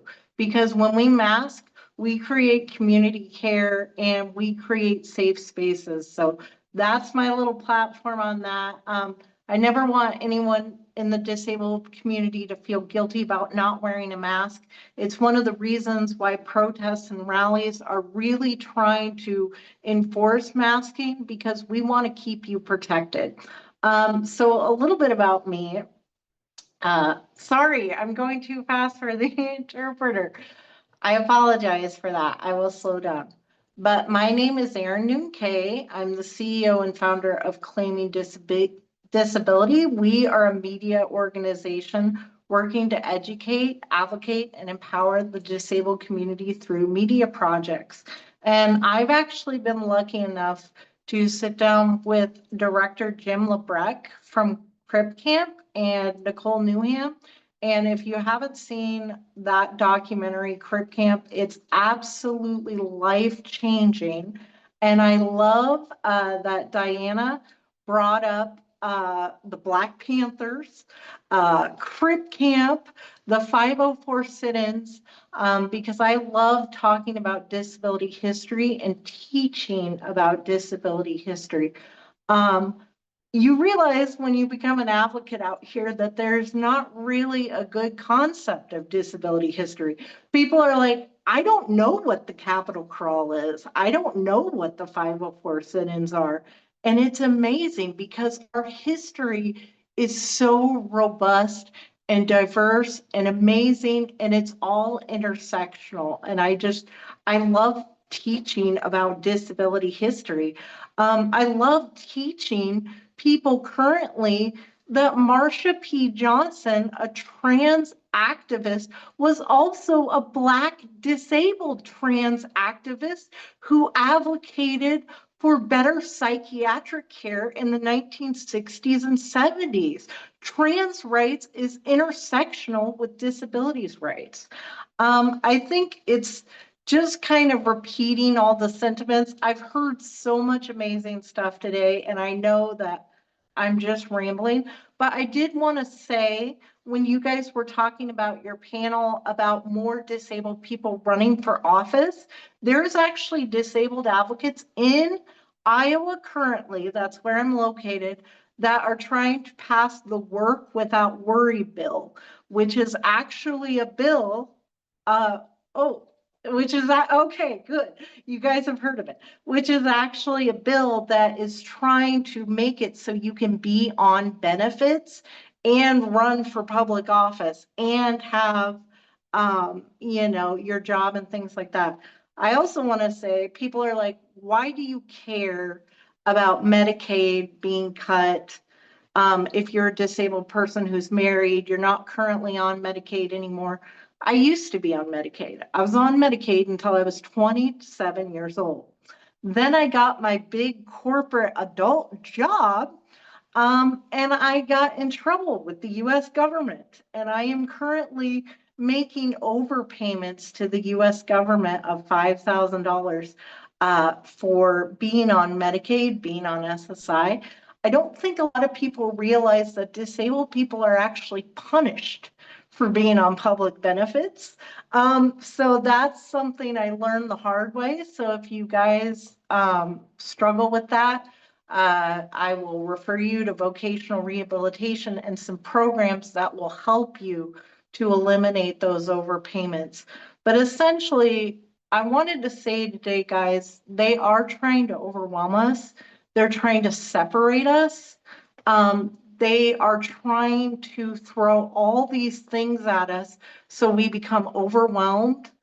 We become tired, and I will wrap this up. But essentially, we need to understand that we have the power.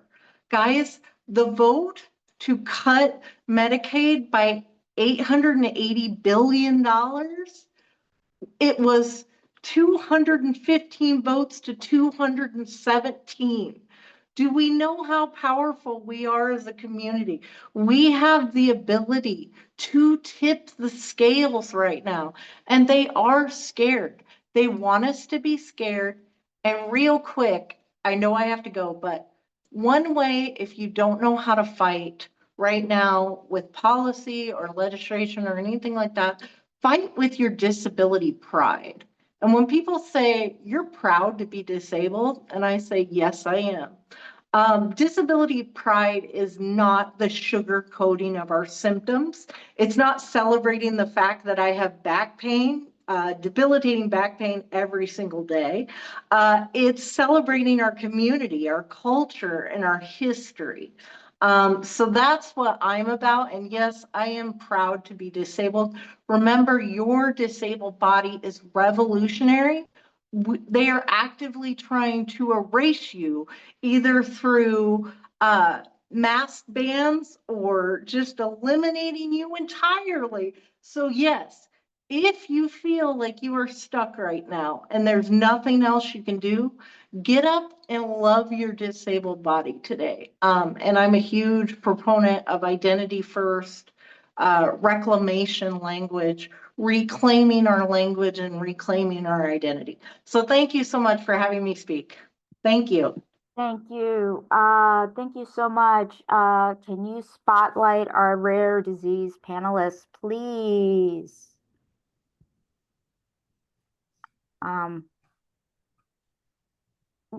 Good afternoon. Hi. Hi, Hello. hi, Barbara. Hi, Michaela. How are Hello. you?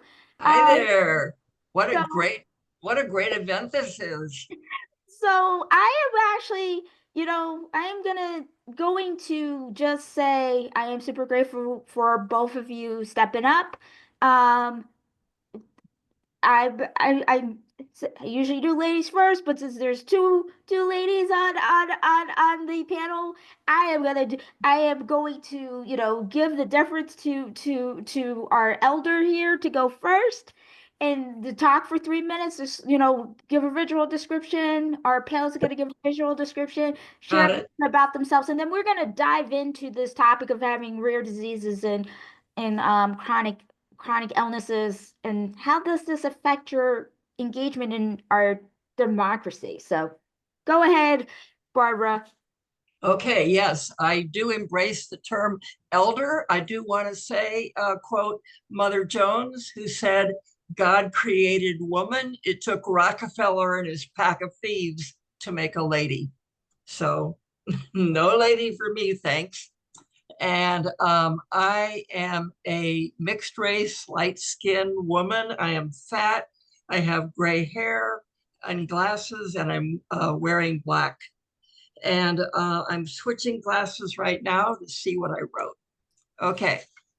I am a woman living with multiple chemical sensitivity syndrome, also called environmental illness. I call it MCS. This means I react adversely. I am allergic to most of the man-made world. I have adverse reactions to pesticides, new carpets, cleaning supplies, air fresheners, personal care products, diesel exhaust. This is not an exhaustive list. It is an exhausting list. I am a woman living in the occupied, unceded land of the Muwekma Ohlone near the west coast of Turtle Island.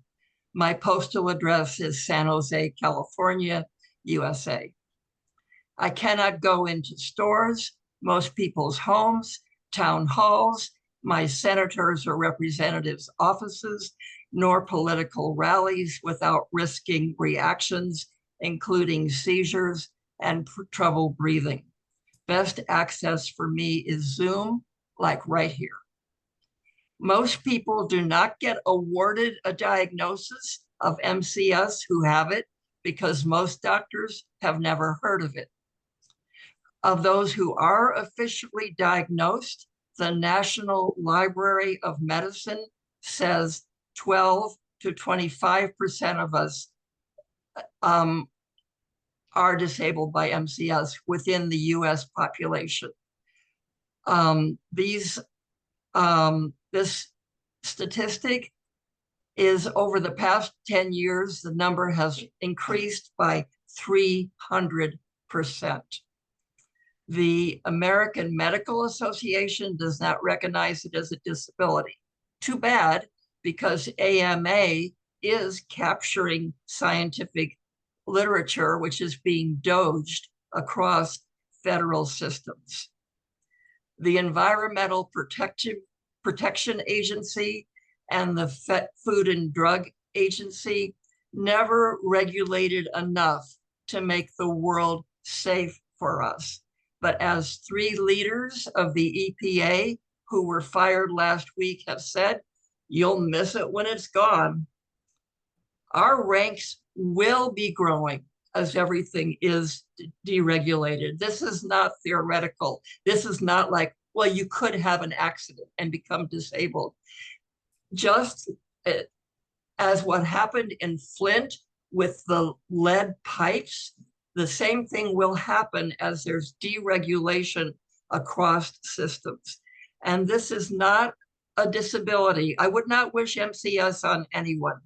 And I think I'll be looking back to the pre-Trump times as the good old days.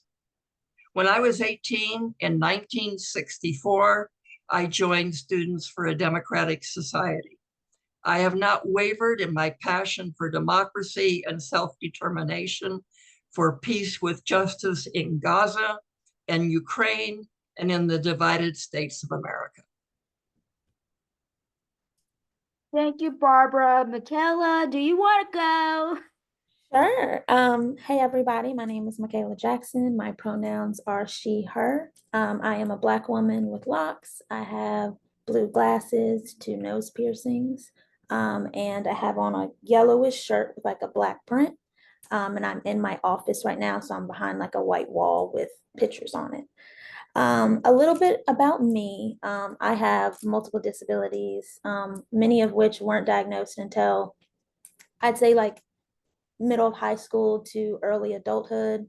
And so my big focus and something I'm really passionate about within the disabled community is focusing on Black disabled folks and being able to create spaces for a BIPOC to kind of identify the issues we see in the community, accessing healthcare, and being able to create spaces for us. Because oftentimes, even with diagnosing, for me, for my journey, I think a lot of the reason I didn't get my diagnosis sooner was because I'm a Black woman, and a lot of my symptoms didn't match what the criteria looked like and what the data and research was on.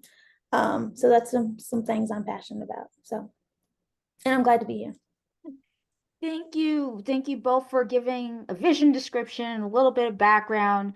I am going to just kick it off since you both are talking about justice and, diagnosis and having rare disease. I got diagnosed with my newest disability 2 years ago.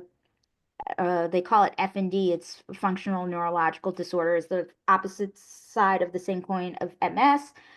Um, and it's a very interesting. It's very interesting, especially in this space of trying to do advocacy work. I have done a lot of advocacy work in non-disabled spaces for our members of our community. I wonder what barriers do you personally have faced around access, like having your access issues addressed. What have you faced, like if you wanted to go to a protest or you want to go to a just a political meeting or a vote or anything, having a rare disease and a chronic disorder, what barriers have you faced? And doesn't matter who goes first. You want it? Go ahead, Barbara, you can go first. Okay, fine.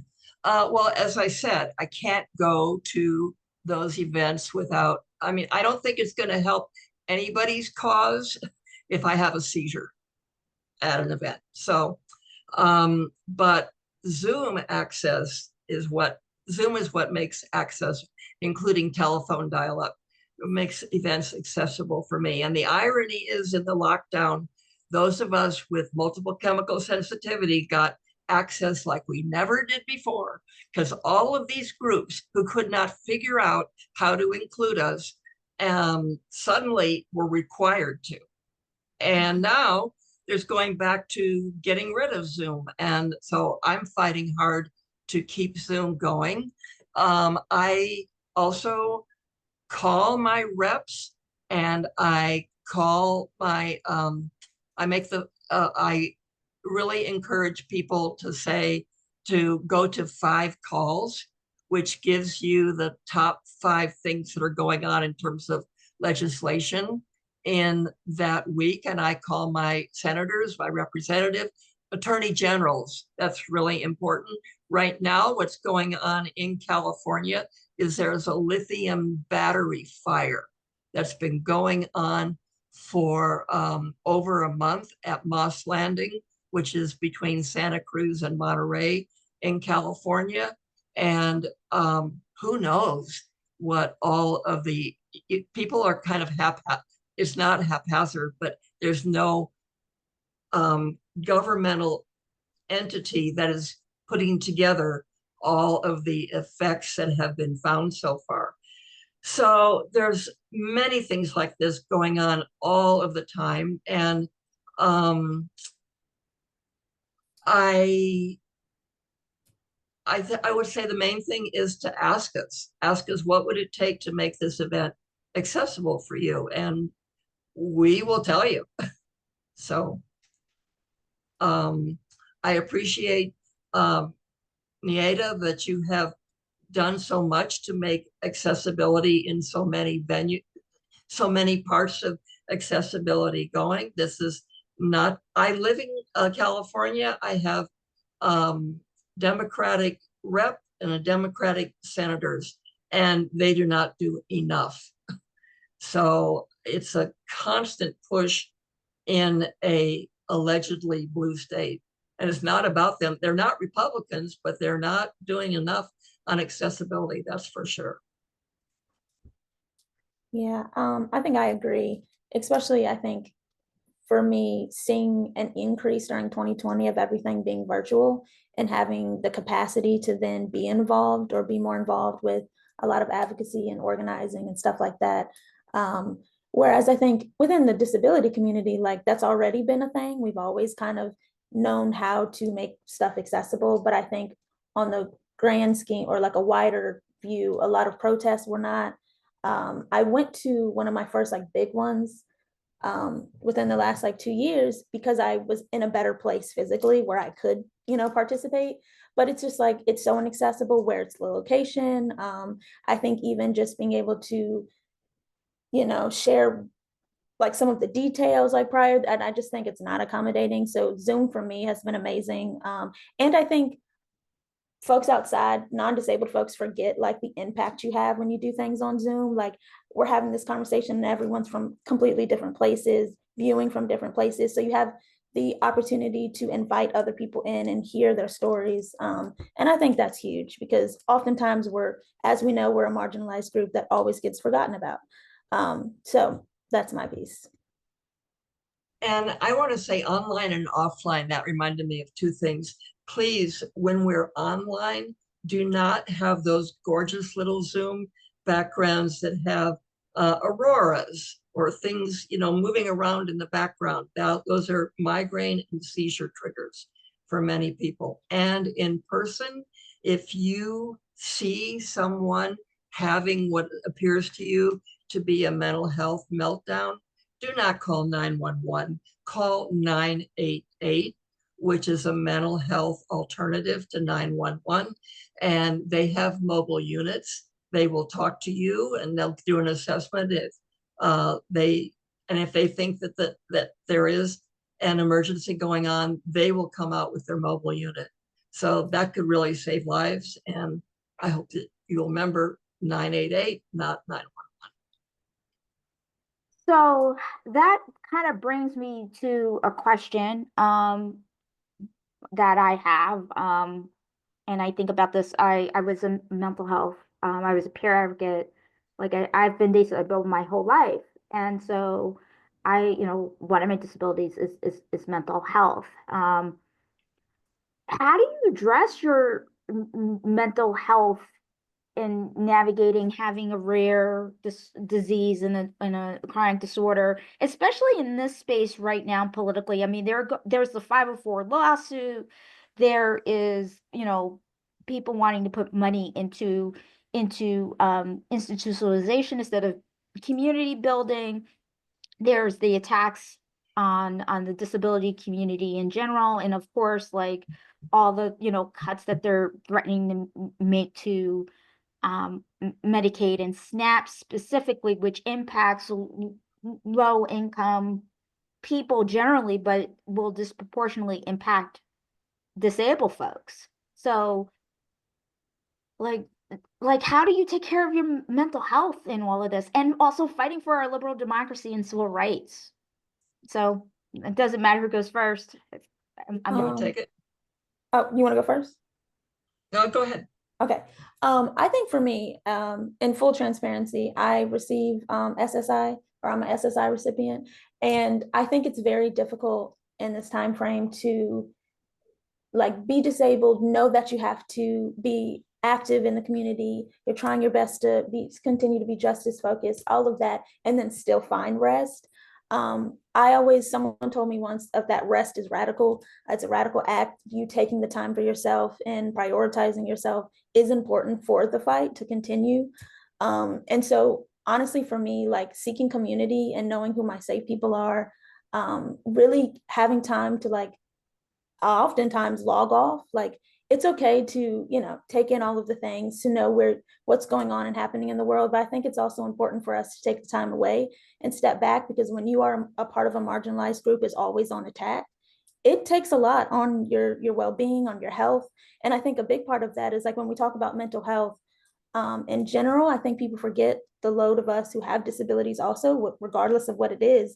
Not only is that impacting your physical, your mental, like it's impacting everything.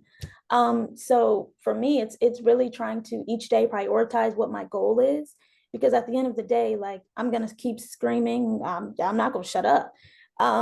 But it's a matter of how do I guess, how to identify when I need the rest and how to do it to where I can still balance. Like I still want to be active in the community. I still want to be active, but like I just need to take the time to care for myself too. So Barbara, do you want to answer the question? I do. First of all, I'm really fortunate.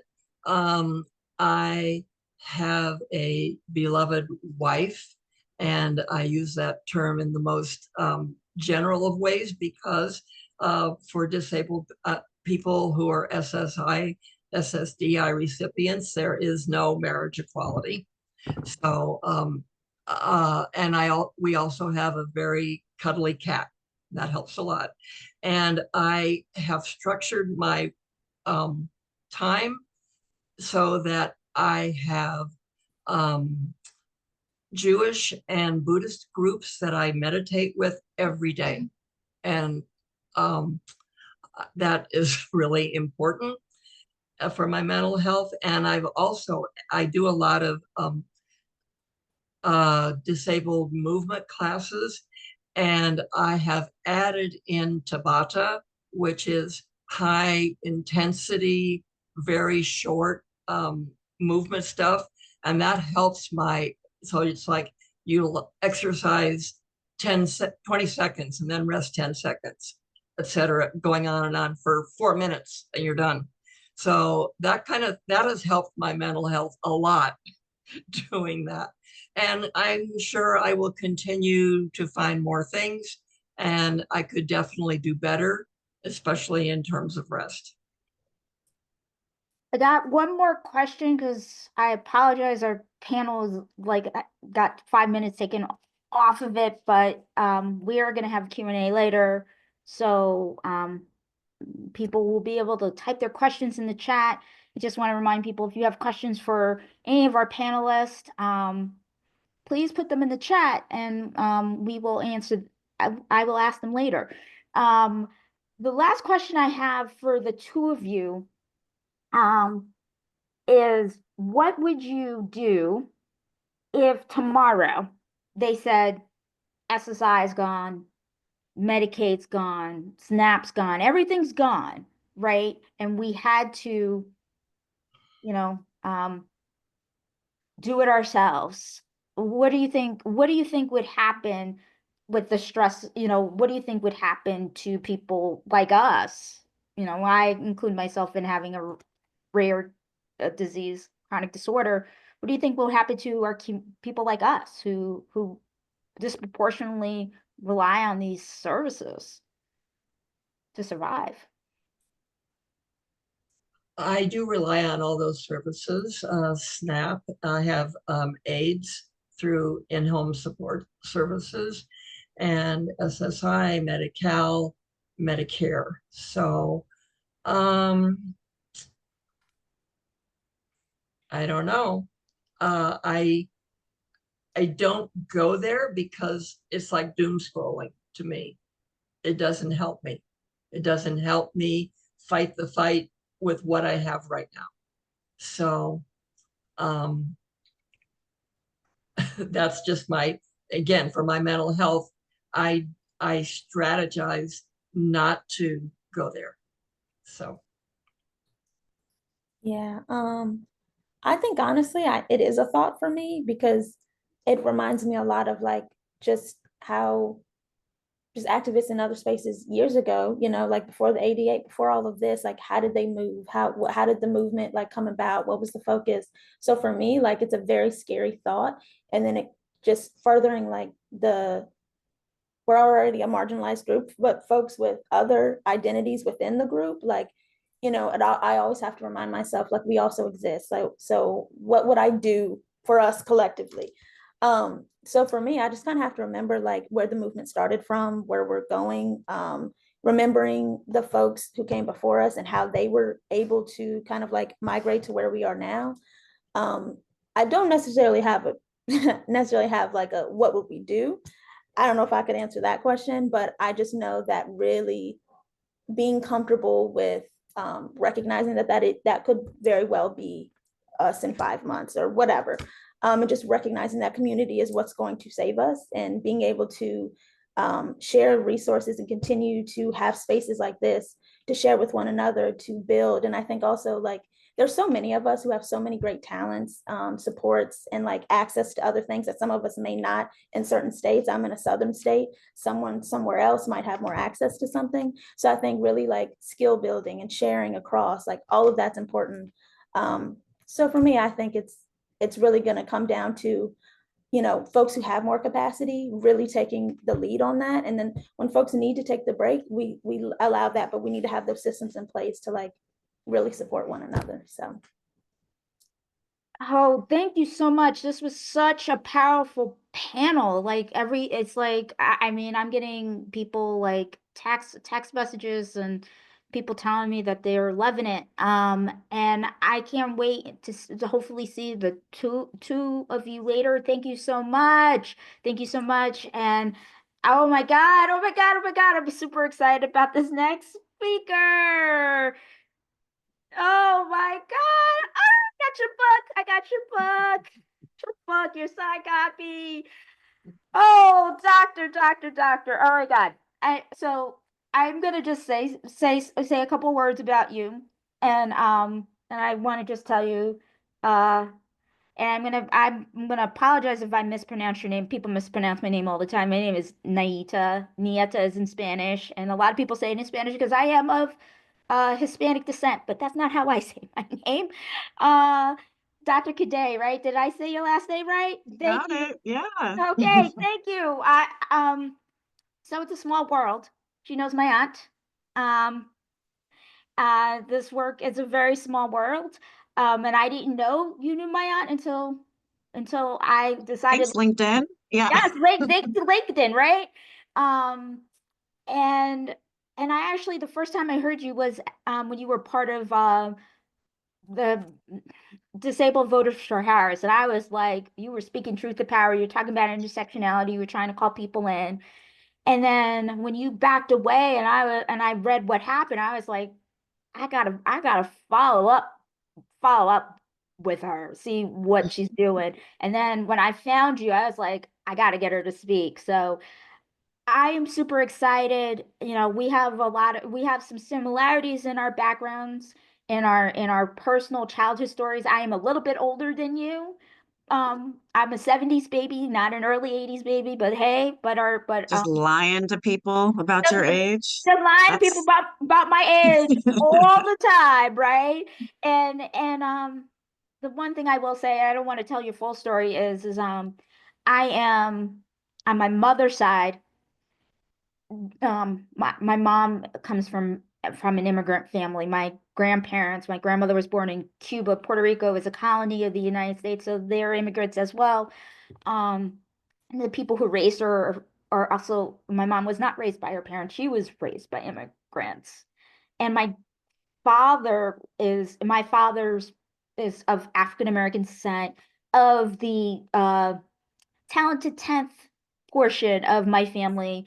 My grandparents were active in the civil rights movement, and my grandfather was a lawyer, my grandmother was a teacher and became a principal. So the fact that I got this book and I'm listening to it on tape and then I'm going to read it in text because I have learning disability, I want people to get this book because this book helps you do the work. Disability Community for Democracy is doing the work in an intersectional way, and I normally do not plug anybody's book or products at an event, but It is so good. I finished the audiobook in like one day, and now I'm going to actually read the actual book. And I really appreciate your hard work in the community.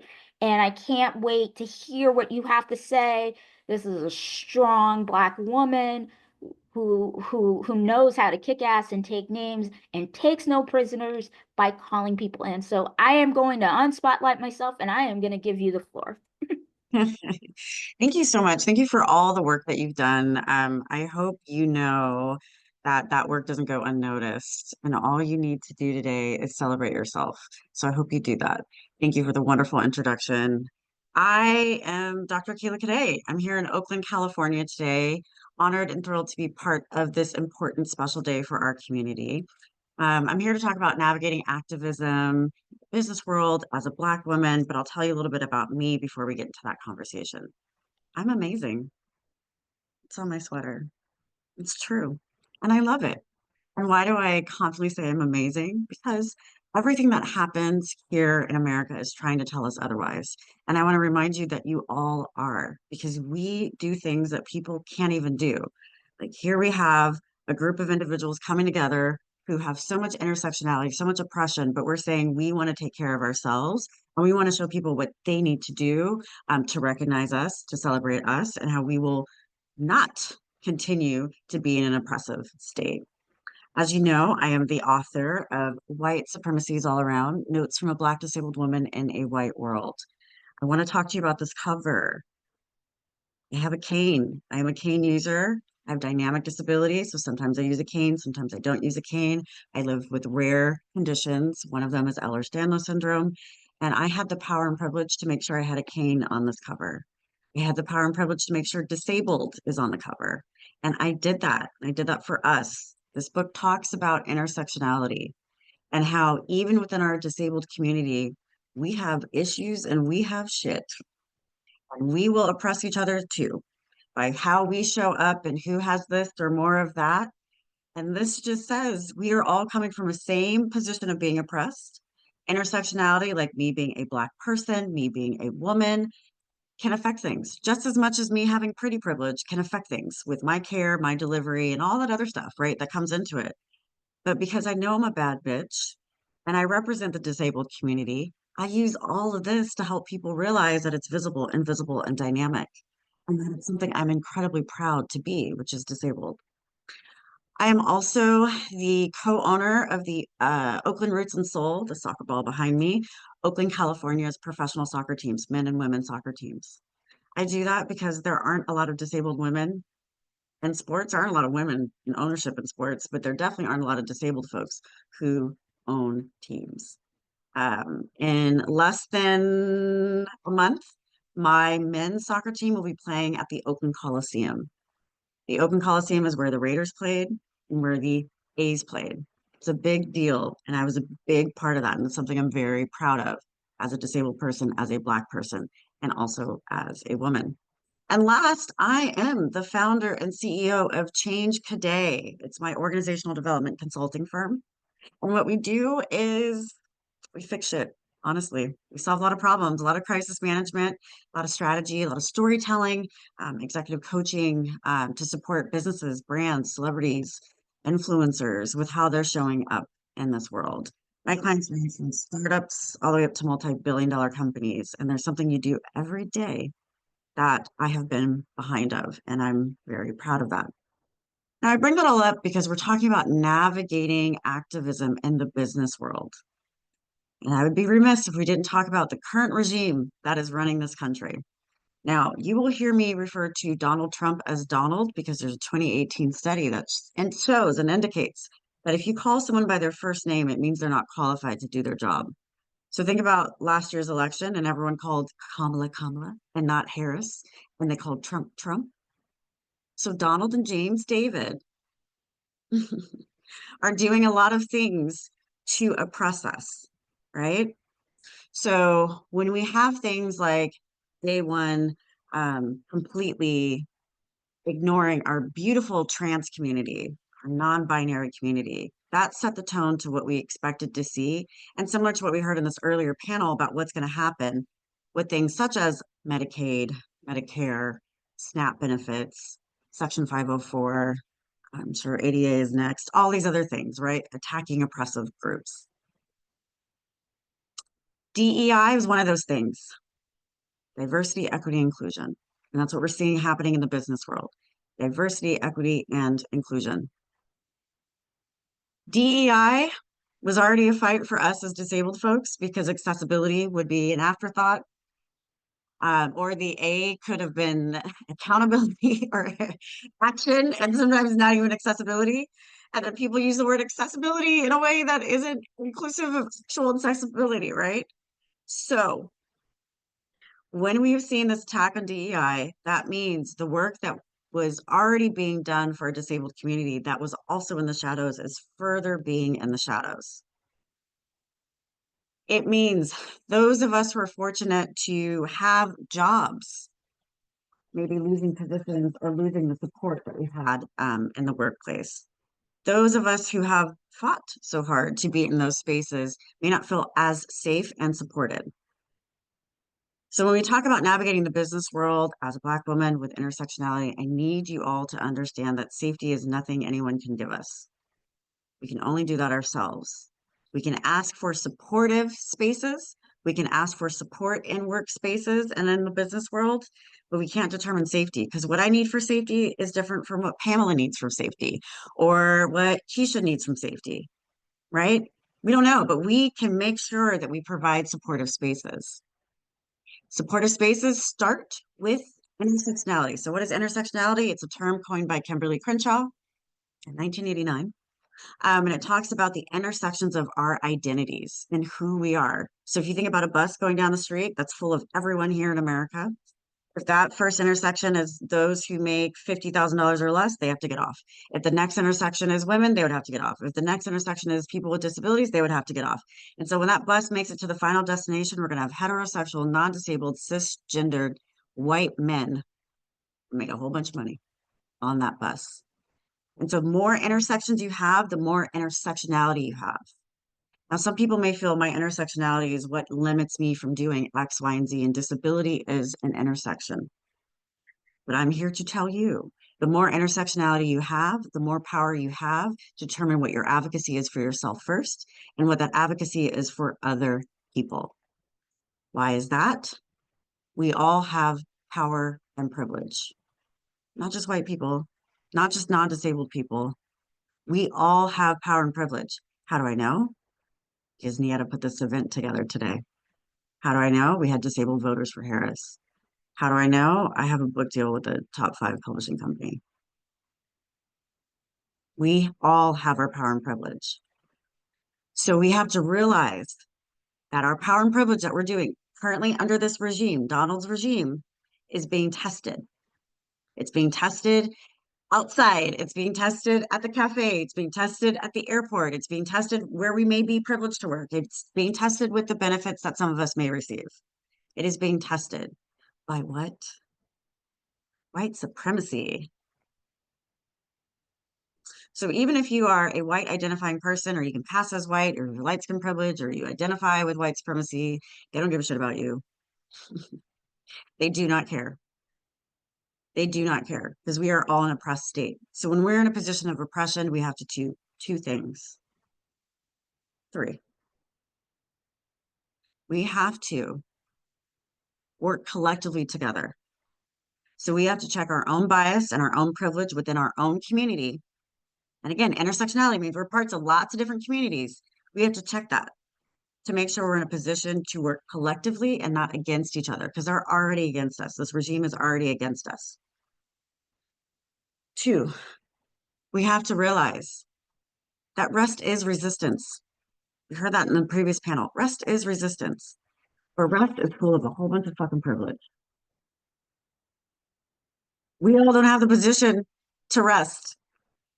And if we did, this world would be a better place. If we did, a lot of us would have less flares. If we did, we would have the care that we need. If we did, we could not be doing this on a Saturday, right? Rest is resistance, yes, but it is also a privilege. So whether you can rest a whole day, all week, whatever it is, find your rest, yes, do it, but it cannot be the same way for everyone. I'm tired. This is my 3rd talk. and 3 days. I don't know if you know this, but I'm a Black woman. So Black History Month and Women's History Month, I'm busy, but thrilled to be here today. And the last thing is that you can protect your joy. So even if you can't rest, you can protect your joy. You can always protect your joy. Donald can't take your joy. That person can't take your joy. The pain sometimes can't take your joy. And you can show up with that. So today and always, know 2 things. You can slide in my DMs. I'm here to celebrate or commiserate you at Change, CADET. And that you just have to keep being amazing. So thank you for having me. Thank you so much. And I just want to thank you for reminding us that we have privilege. I talk about that a lot myself, of having education privilege and having class privilege, Right. and also having Yeah. light skin privilege myself, and also Yeah. having multicultural privilege, because even though I am a Black woman in the United States, when I say I'm Afro Latina, I get treated differently than being African American. Like, that's Oh, yeah. fact. That is a fact. And I just want to thank you so much for speaking. I'm going to bring up our next panel, our accessibility panel, and I hope we are ready to rock and roll to talk about our accessibility accommodations panel. Uh, let's get Keisha spotlighted. Yay! Hi. Oh my God. Hello. Hi. Keisha, I think I might have actually seen you around town. You look, Okay, you, yes, we you live, look familiar as well. yes, in Central Square probably. Yes, we I used to definitely live, cross paths. yes, we have cast. So I just want our 2 panelists to share, and it doesn't matter who goes first. I'm just trying to keep this light. Share for like 3 minutes about who they are, why accommodations and accessibility is important, and we are going to talk about how accommodations impacts our fight for our liberal democracy. Definitely going to talk about COVID in this panel, because I think for all of us, we're all COVID conscious here. I am, because of my neurological disability. It triggers when I get just a minor cold. So, um, uh, uh, you know what? Keisha, do you mind going first? Sure, no problem. Hi everybody. My name is Keisha Graves. My pronouns are she, her, hers. And for a quick description, I am a Black woman, caramel skin. Hair is pink rose color. Could be a different color next week. Blur background. And I'm wearing a black shirt that says Black Disabled Lives Matter. And I guess for me, I'll do a quick description. I live with limb-girdle muscular dystrophy. I was diagnosed in that in 2010 when I was actually in graduate school. So it wasn't even something I was born with. I used to be able to play softball, run up and down the stairs. So as you could imagine, my whole life totally did a complete 180 and I had to really adapt. I can say I'm a part of, like, I was able to see the able-bodied community. Now I'm a part of this awesome disability community, and my eyes have opened so much to, like, just the simplest things that I felt like I took for granted as an able-bodied person. Just even going to the hospital, going somewhere, the handicap parking, close by, that reason, that accessible button to hit when going into, like, the mall or the hospital, and then that button not working. I'm like, oh my God, like I can't open this door. My arm's gonna totally fall off. And so it's like little things like that, I took for granted. And, just even going out now, with friends, I'm traveling. I have to make sure that it's an accessible, room. Am I going to be able to provide a Hoyer lift? Because I need a Hoyer lift. As of now, I am wheelchair bound, and my PCAs have to transfer me to and from the bed, to and from the shower, help me get dressed in a Hoyer lift. So it's like so exhausting. I tell people, I'm like, yes, for us, like for able-bodied person, you guys might be able to be like, oh yeah, let me go out real quick. Let me hop this on, put on some pants. And I'm like, I can't do that. You need to let me know, like, maybe a week or a month in advance. And I'm getting older. I'm like such like more of a homebody now. So I'm like, if you ask me to go out like past 5 p.m., I'm like, oh no, I'm like in my bed. But as far as like reasonable accommodations, I realized that like just within this past year, before 2025, is how much advocating I had to do. how much frustration I realize it is. I was like, why do we, someone with a disability, have to continue to advocate and justify why I need these services, why I need to get an increase in PCA hours? It's like it baffles me because I'm like, you think like we woke up like one day and I said, hey, let me get that muscular dystrophy. There's no cure, there's no treatment. That would be cute. No, like this is like something we can't control. This is not something we chose to have. We're kind of dealing with it and being badasses as well. You know what I mean? So it's like, yeah, we still like to go out. We like to date, look fashionable, but we may just need certain accommodations. So within this last year, just going to get a swallow study, and an echocardiogram because I have to get that done with the type of muscular dystrophy I have. And out here in Cambridge at CHA Hospital, I was not able to get my swallow study or echocardiogram because the swallow study required me to get out from the wheelchair to stand up. Does that make sense? No. And just to think, I'm like, and this is a hospital. I was like, I'm embarrassed that I live in the city of Cambridge and this is how you guys are accommodating this. I wasn't able to get my echocardiogram because they didn't know how to use a Hoyer to get me from the wheelchair to the bed. It's like simple things like that. And I'm like, that's crazy. You're a hospital. And so I actually do have an MCAD case going against them right now because when I was first diagnosed, if you had asked me, Keisha, do you see yourself, speaking or sharing your story, advocating? I'll be like, no way, because I don't have muscular dystrophy. That's how much in denial I was. Even when I started using a cane in the early stages, I would tell, people I was around or coworkers, oh, I sprained my ankle or I was in a car accident. Because saying muscular dystrophy to me just sounded too real. But now I'm like, yeah, I have muscular dystrophy, limb girdle, and it's like we got to continue to advocate because I'm like, if we don't, nothing is going to change. And we're speaking up not just only for ourselves, but for the others that can't speak up. Because I love when I get messages like, "Oh, Keisha, this same story happened to me." Like Spanish, and a lot of people say it in thank Spanish you. because I am of Hispanic descent, but that's not how I speak. Okay? Dr. Cadet, right? Did I say your last name? Yeah. Okay. Whoa, what's happening here? I think it was just coming from Akila. I just muted her. Oh, I was like, what happened? Sorry. So yeah, just accommodating is just so important because getting those messages from people saying, oh, this happened to me, but I was too scared to speak up. And I'm like, oh wow. So that motivates me to keep speaking up and keep going. And like I said from last year when Cat Williams was on that interview, I'm like, I'm gonna be a Cat Williams and just say whatever.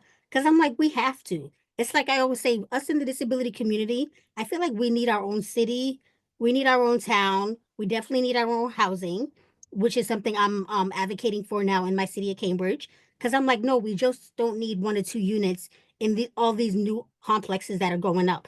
No, there needs to be a building dedicated to us. And I want a mental health therapist on site, physical therapist, and nurse. And I'm like, especially in the city of Cambridge, I'm like, you guys have the money. Let's get this done.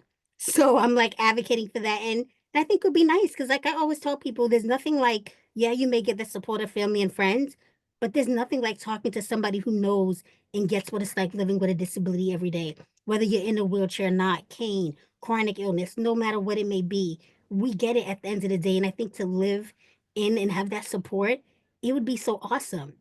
And I just don't understand why it A hasn't been done yet, and B, why people don't realize that.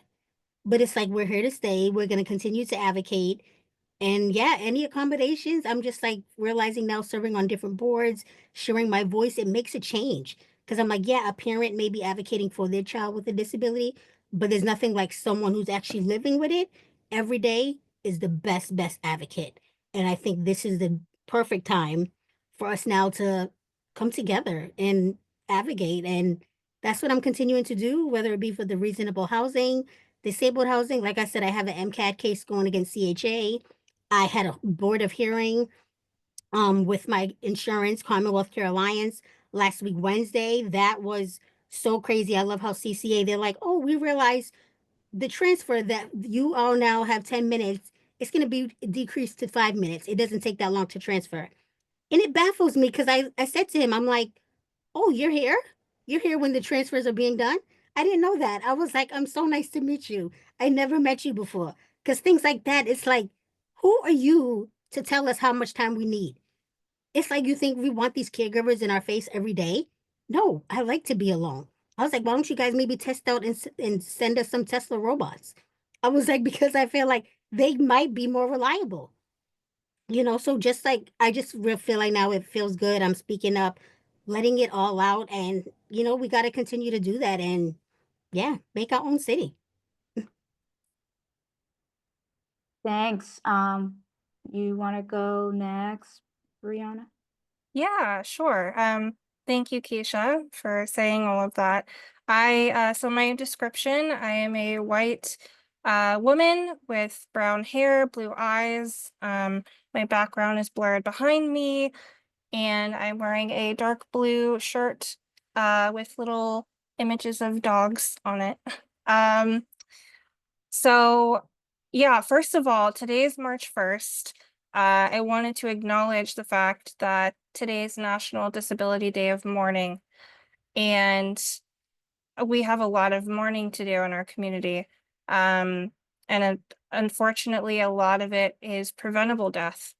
The murder and death of disabled people that are dying unnecessarily, either from caregivers who are not taking care of us, either parents, family members, our own government, who's actively trying to kill us by getting rid of these accommodations.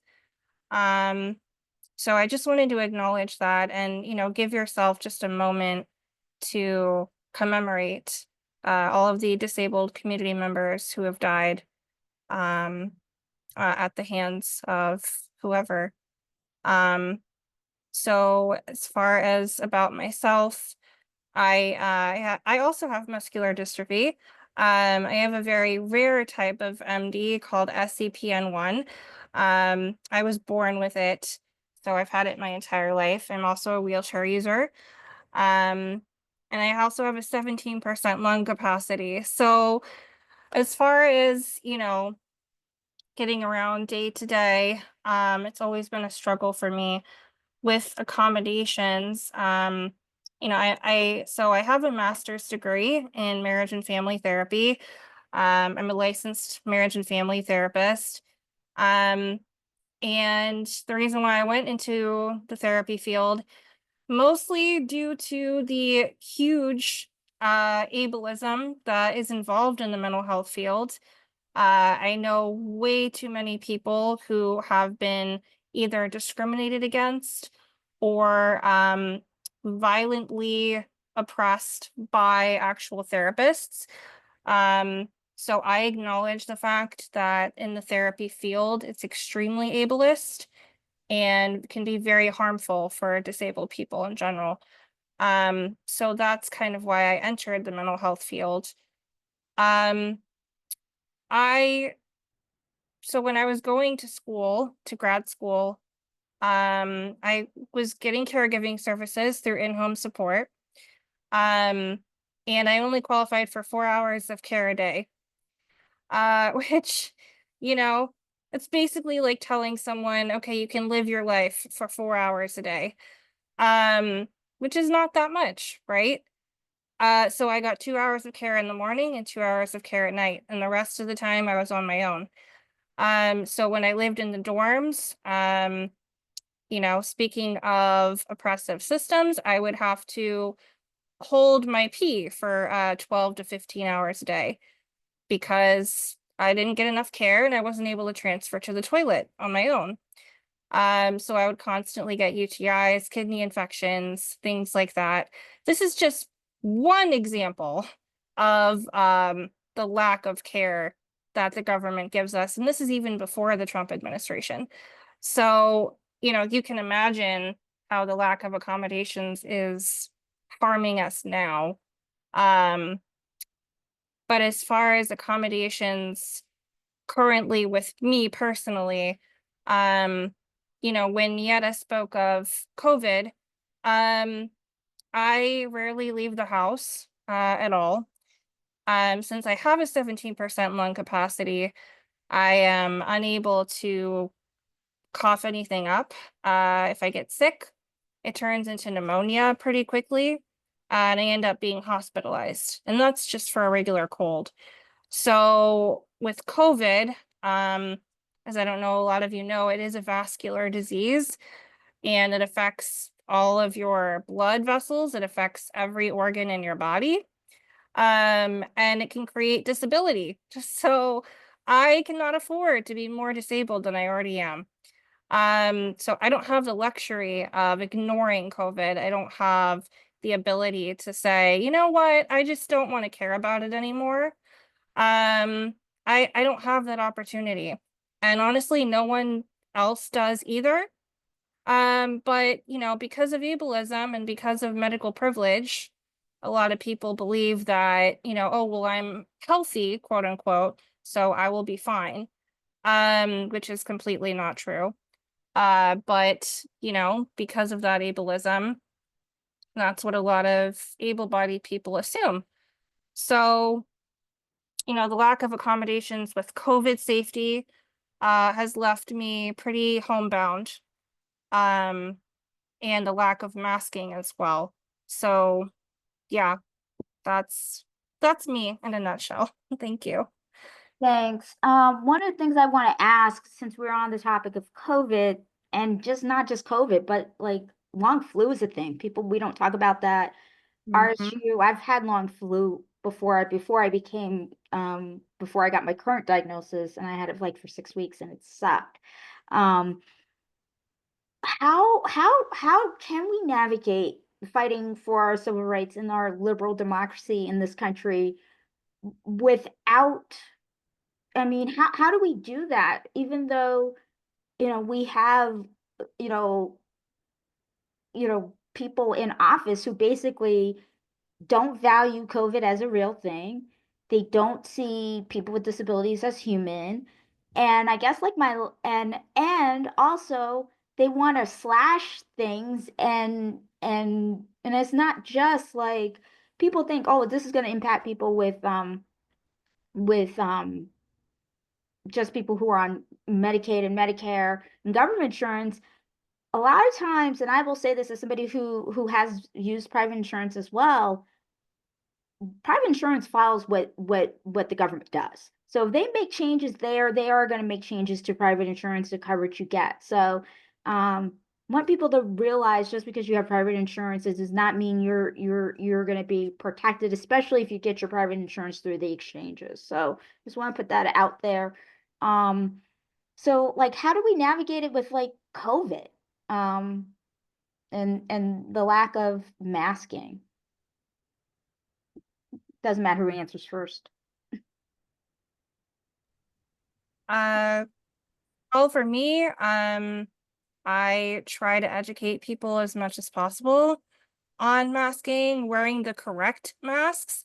I don't, it constantly baffles me. We're in year 5 of this pandemic, and majority of people don't even understand which masks are the right ones to wear. Which of course is the fault of our government, right? That's being done on purpose. Also, you know, filtration, air filtration, you know, the Swiss cheese model, which is like many, many layers of protection. It's masking, it's air filtration, it's air purifiers, it's you know, making sure that the CO2 levels are at the appropriate level, you know, having the AirNet, having like all of these different layers of protection. I think most people don't even think about these things. And it's really unfortunate because we, you know, I've heard people say we have the tools. We do and we don't. We have the tools.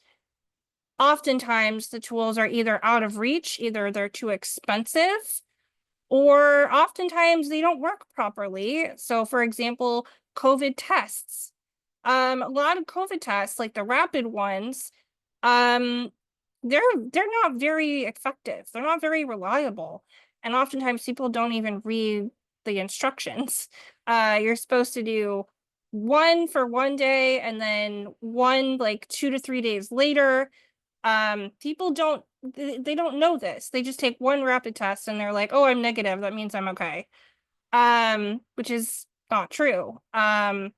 So, you know, and all the other COVID tests that are expensive, that are more reliable, again, they are too expensive and a lot of people aren't able to afford them, which is something our government should be providing, but, you know, isn't. So having some kind of, you know, way to educate people on mask blocks. Mask blocks, if you don't know what they are nonprofit run by community members all around the country who offer free masks, free tests. Sometimes they even offer free Rosie Korzenthal boxes, which is a kind of air filtration system that you can put in your home or in your business, wherever. And it's all provided free. So maskblock.org, you can look it up. You know, a lot of people just don't know this stuff. So really trying to educate, I think, is really important in terms of getting these accommodations, because unfortunately, again, it's put on our shoulders to advocate for this stuff because the government refuses to. Thanks. Keisha, do you want to answer the question? I agree with everything Brianna was saying, and it's so true because especially right after the pandemic, I feel like I've gotten even more OCD. So it's like, yeah, as soon as my caregivers come in, like they know there's a sign: wash your hands before you even come and touch me. Put on your mask and put on your gloves, because I'm like, you know, we're honestly saving each other. It's like, why would you want to get me sick and me get you sick? Because if I get sick, I already know it's you that got me sick because I don't even go outside, especially the wintertime. I'm pretty much hibernating because the cold weather pretty much affects my legs horribly. So I'm pretty much inside. But yeah, just continue to advocate. Let them know. And I still, to this day, I can just go outside and go to the corner store. My caregiver go to the mall. Although yes, masks are not mandatory, but I still wear mines. Going to a doctor's appointment, wherever, because I'm like, I just feel more protective, especially even going into an accessible lift, a car, and sometimes the driver doesn't even have his mask on, and then they're all next to you breathing because they got to put that seatbelt on. That's why I'm like, don't even bother to put the seatbelt. But it's just so important for you to just, yeah, wear your mask and don't be afraid to tell your caregivers, family. Even when my family comes, I'm like, go wash your hands. Because yeah, you just came from outside, but like I wasn't outside. I was in here. So yeah, just continue to advocate, educate, like Brianna said. See, so I just want to, it's interesting about the accommodations, like in terms of like voting and, you know, fighting this current administration and at the local level and city and like in government in general. What do you think we need to do to change things? Like from my perspective, I'm hearing about 504 and the lawsuit and why the lawsuit happened. Now, for those who weren't really paying attention, you know, they updated the regs because hospitals were rationing care during the height of COVID, and they were saying who can live and who can die. That's what was happening. And that's a no-go. That's eugenics, right? That's white supremacy. And we just got to remember, right, that it's really important to think about these things when we go into these spaces. So how do we fight back? I mean, there's the 504 lawsuit that's taking place in hospital and that is taking place in the 17 states. I know the two of you, Keisha and I live in the same state. We live in a blue state. I believe you also live in a blue state as well. How do we get our blue state representatives? Because even the Republicans in the blue states tend to be a little more sane at the national level. At least in Massachusetts. I can't say about other states, but I can speak on my state. The New England ones tend to be a little more like sane because they can't win elections here if they're not, can't be MAGA here. So just curious, like how do you think we get them to listen to making spaces accommodations? And it's not just ramps and ASL and cart, it's masks, it's all the things. That's my long-winded question. Keisha, do you want to go or?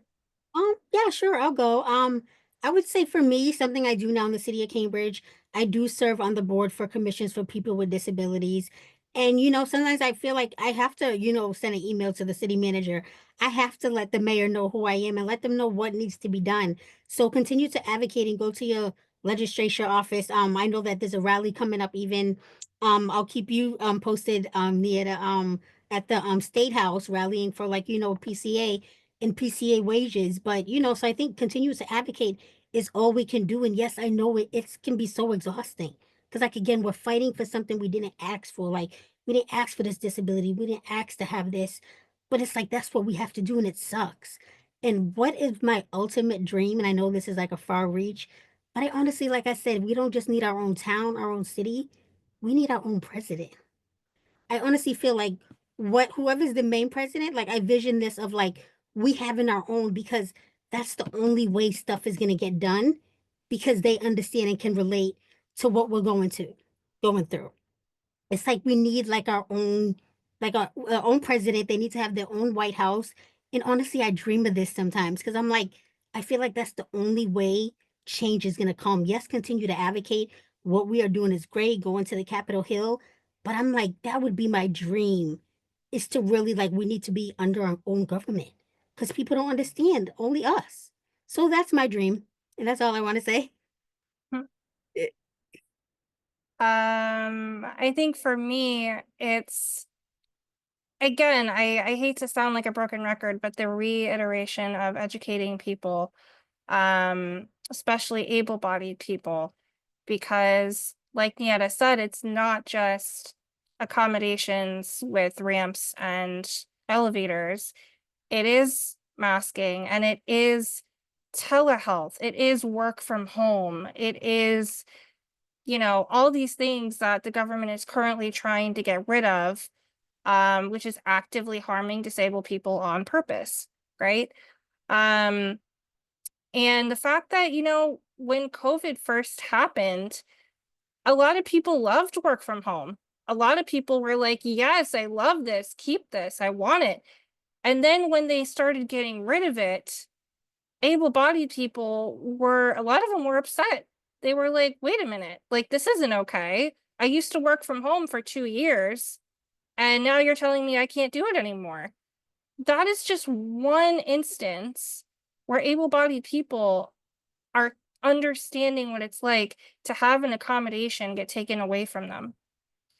And that is a connection, that is a bridge that you can make with other able-bodied people and say, look, remember when you had this accommodation and it worked great for you, and then all of a sudden it got taken out from underneath you. That is what happens to disabled people every single day. And it's not just for work from home, it's for being able to go to the bathroom, it's for being able to take a bath, it's for being able to basically just have your basic needs met. And if you can make that connection with able-bodied people, the reason why I'm so emphasizing able-bodied people is because, unfortunately, I think we need able-bodied people in this space to advocate for us in order for our voices to be heard. Because disabled people yell every single day, and oftentimes we're only yelling into the void of other disabled people. And it goes around and around and around in the disabled community, and it never reaches able-bodied people. And so that's why there's this huge disconnect between disability and temporarily able people, I should say, because everyone's going to become disabled at some point in their life. So I think that, again, trying to advocate and educate able-bodied people, trying to get involved in government somehow, even if it's just volunteering. And again, I know that we don't have a lot of energy. I know we have low spoons. But again, we have to rely on each other. We have to rely on ourselves because that's kind of how it's always been. That's how the system's built. So I hope I answered that okay. You did, and unfortunately, that is our last question. I do want to say something to the two of you. You really hit home on the fact, at least for me, because to me, able-bodied people, there's different types of disability in our community. And sometimes able-bodied also means just you could physically do things like somebody else, but you might have a mental health issue or learning disability. And I've had to advocate for people before I became somebody who needed a mobility aid myself. Hey, they can't get in the building. You need to make sure there's a ramp for them. Where's the ramp? It's dangerous to lift them up. And I'm just gonna say this. I went to, and I'm gonna say this, and then I'm gonna like say the 5 minutes thing made me angry on the inside. And I don't have home care, but I go through that when I travel, right? I went to DC last weekend. I went to a conservative conference, pro-democracy means conservative conference, and the train attendant was like, "Oh, you don't need a ramp. We can do this." And I almost fell in between the crack of the gap of the train, and I was so mad.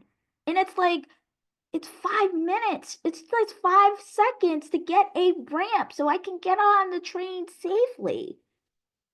They don't value us. And it's really frustrating. So I just want to say thank you to the two of you. I hope you can stay for the Q&A. And our next speaker, oh my God. Hi, Elizabeth. Oh my God. I just want to say I am a big fan of yours. I follow you on all socials. I just want to say thank you for being here. I know you're super busy. You have like comedy shows and again, I know you have been sick. I know your asthma and all of that's been acting up. I know your husband lost his job illegally. Um, and I just want to say I really admire you. I know you've been through a lot personally in your personal life. And I also know we have a similar story. Both our parents are not of the same background. My mom's Puerto Rican and Cuban. My father is African American. So I grew up in a multicultural, and even in my own family, even on the Hispanic side, I have relatives probably as white as your mom. My cousin has blonde hair and blue eyes. One of my cousins has blonde hair and blue eyes, and we are related by blood. Yes.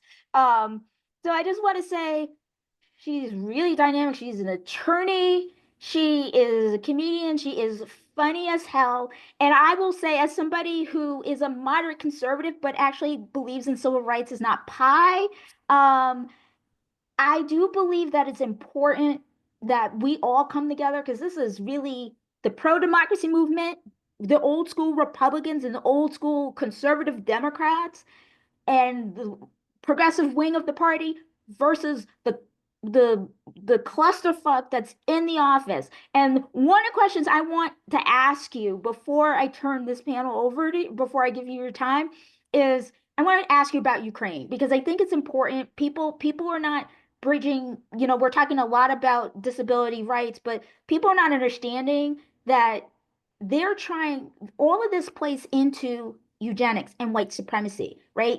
And how do you feel about what happened? I know you also work for the federal government, so I know that must be very difficult for you to actually work under this administration as well. So how did you feel about watching the clown show yesterday?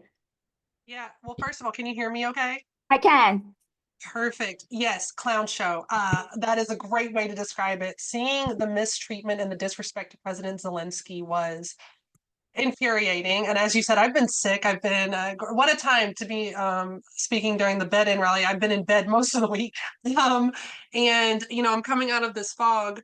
And that's what I see. That's one of the first things I see all over social media everywhere is the way that this administration was attacking him in the Oval Office. And I feel like, as you said, a lot of people don't understand that white supremacy doesn't mean white people. And this is the thing that folks don't understand sometimes on the right. When they hear white supremacy, they think just because they are the right skin color, that they're going to be included in that. They're forgetting the supreme part of supremacy.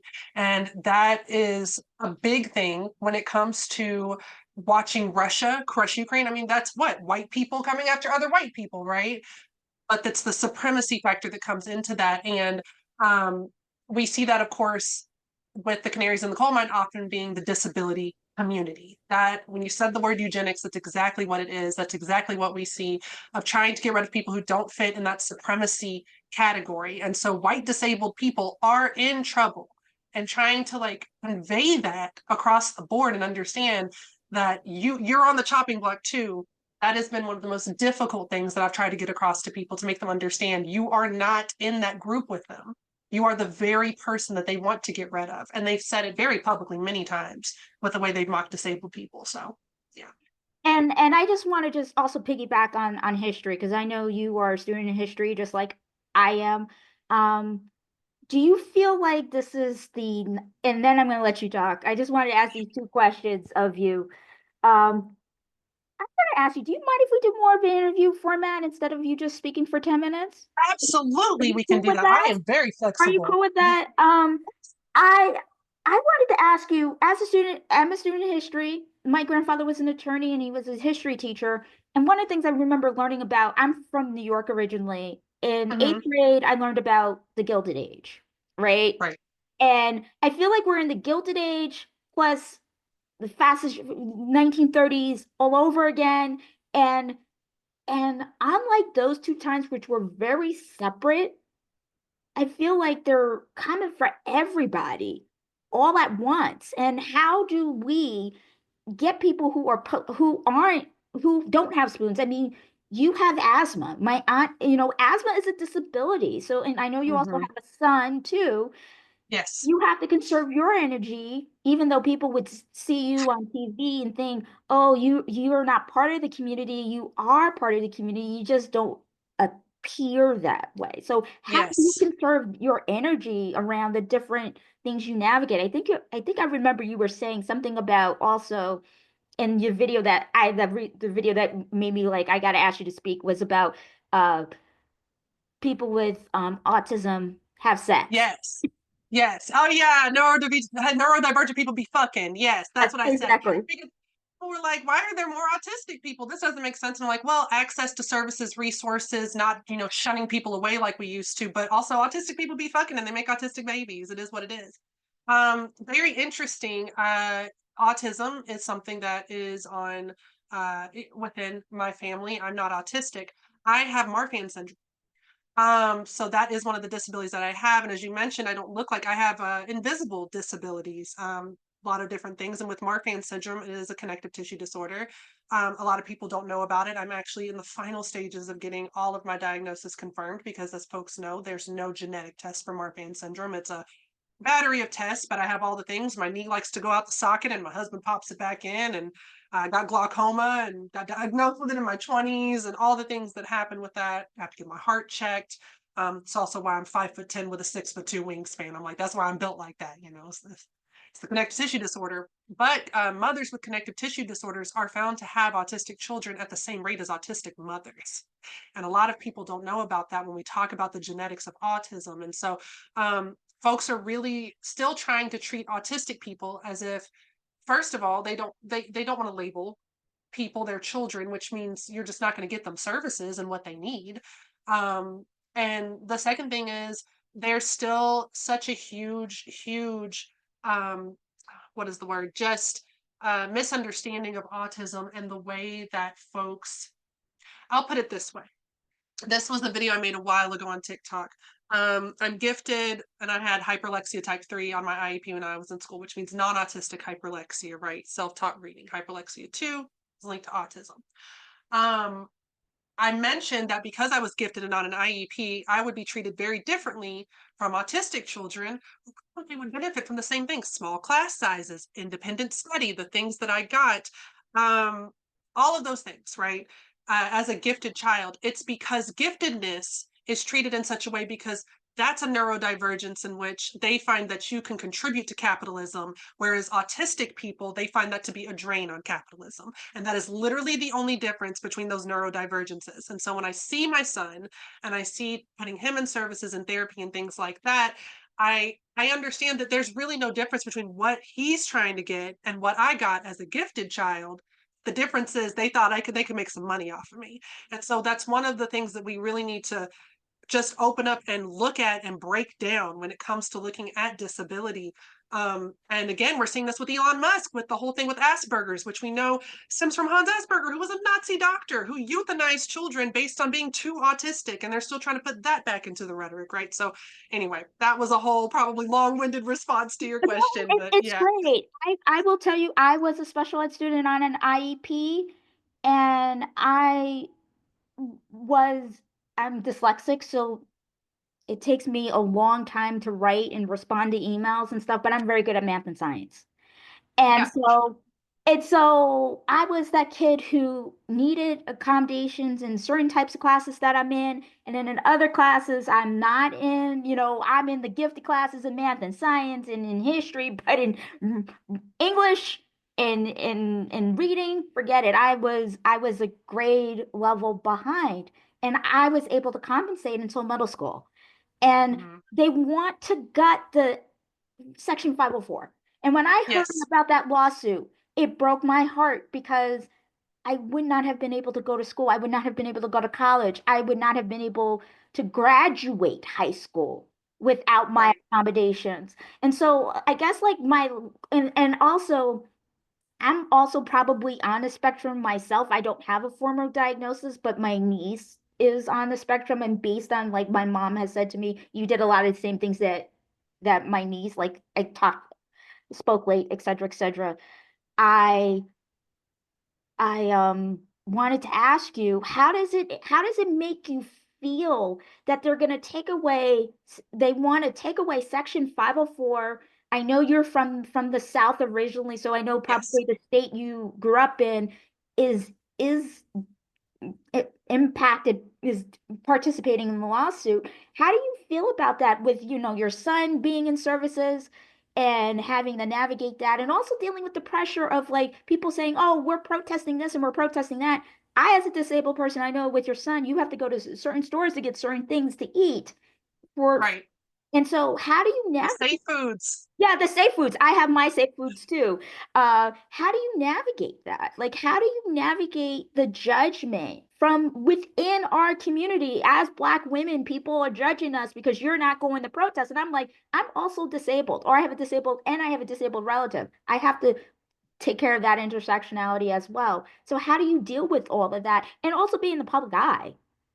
Yeah, it's definitely a lot. A lot of people, like I said, aren't even aware of my Marfan syndrome. Though I sometimes get messages from people. It's so sweet. They try to be so polite. They're like, "Hey, sis, I didn't know if you know this, but you kind of have like you're real long and skinny and all these things in your fingers. And have you Marfan syndrome?" And I'm like, "Yes, I have. Yes, I have it. I'm good." And they're like, "Okay, we just want to make sure your heart doesn't explode one day, like, and know that the aorta detachment is scary with that." So I'm like, "I'm good. I'm good."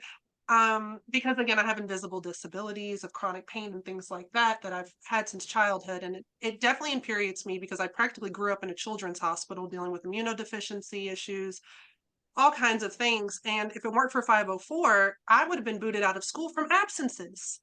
I think, just because of all the absences I had to take for specialists and doctor appointments and hospital visits and ER visits and all the things. And I was very successful in school. I did very well, and it would have been very unfair to fail me out of school based off of that. I always say that perfect attendance awards are ableist as anything. I hate those things. But yeah, it's very infuriating to see this impact my home state of Tennessee, which is also already very behind. They don't have expanded Medicaid. They definitely do not treat disabled students or workers in any kind of dignified way. And so to see 504 rolled back in Tennessee, especially in Memphis, which is, again, my hometown, it's one of the most impoverished cities. It's also one of the blackest cities in the United States. That is by design, that those two things coexist there. It's not by accident. And Le Bonheur Children's Hospital, which practically raised me and saved my life, and I later worked for Le Bonheur in Memphis. Roughly 60 to 70% of their patients, their childhood patients, are on Medicaid. St. Jude, which treats pediatric cancer, is in Memphis. They're trying to take away cancer treatment funding and research, and so all of these rollbacks are beyond infuriating. When it comes to try to balance all this information, I try to just take in what I can and share what I can, because it can be overwhelming.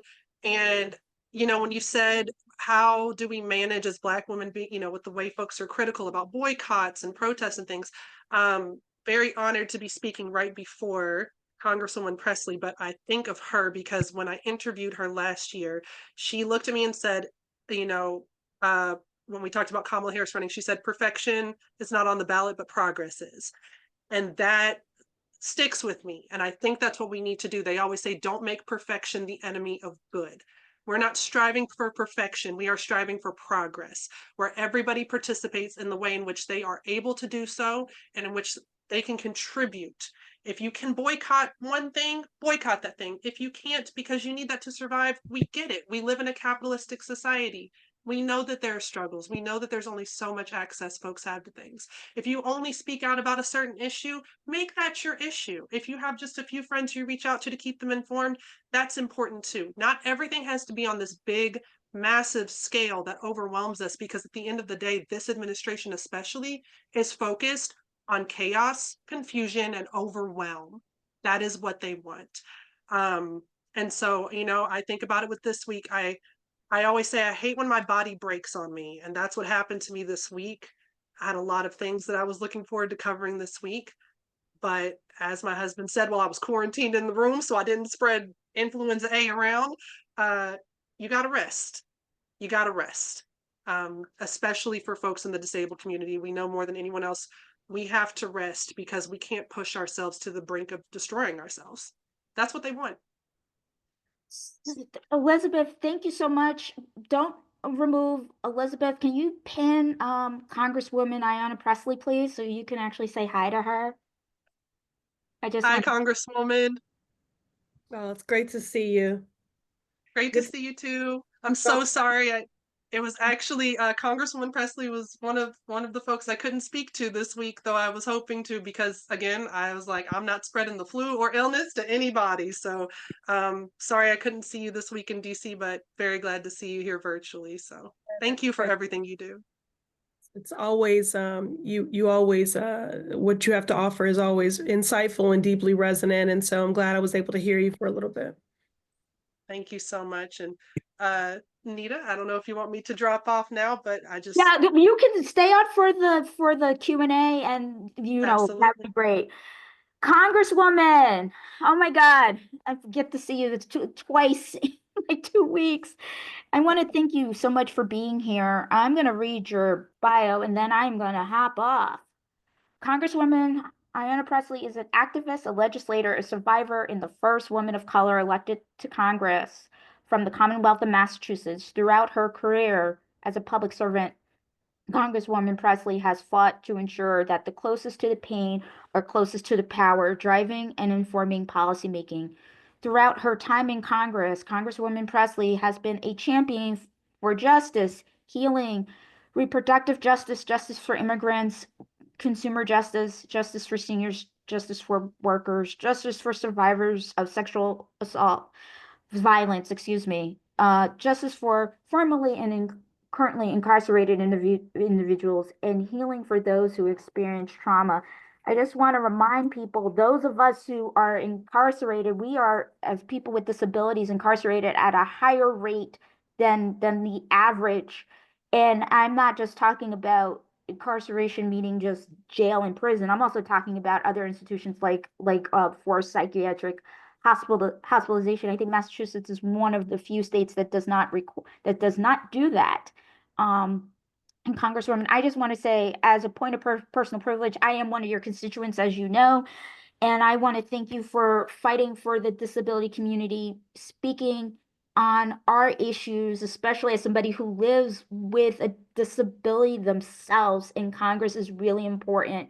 And even though right now, like the horrible budget passed, I understand that that's just the first step, and we have a long way to go to fight that. So, Congresswoman, the floor is yours. You have like 15 minutes to share whatever you want to share on your heart. I love you as a human being, and thank you so much. And thank you so much about being part of the Win with Black Women collective. And I appreciate that too. I'm also part of that as well. So please remove the spotlight and give the floor to the Congresswoman from Massachusetts 7, the best district in the world. Thank you, Naida. Appreciate you.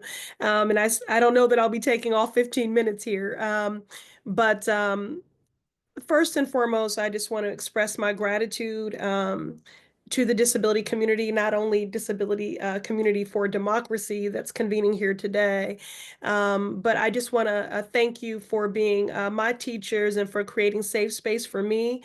I'll never forget the day of my alopecia universalis reveal.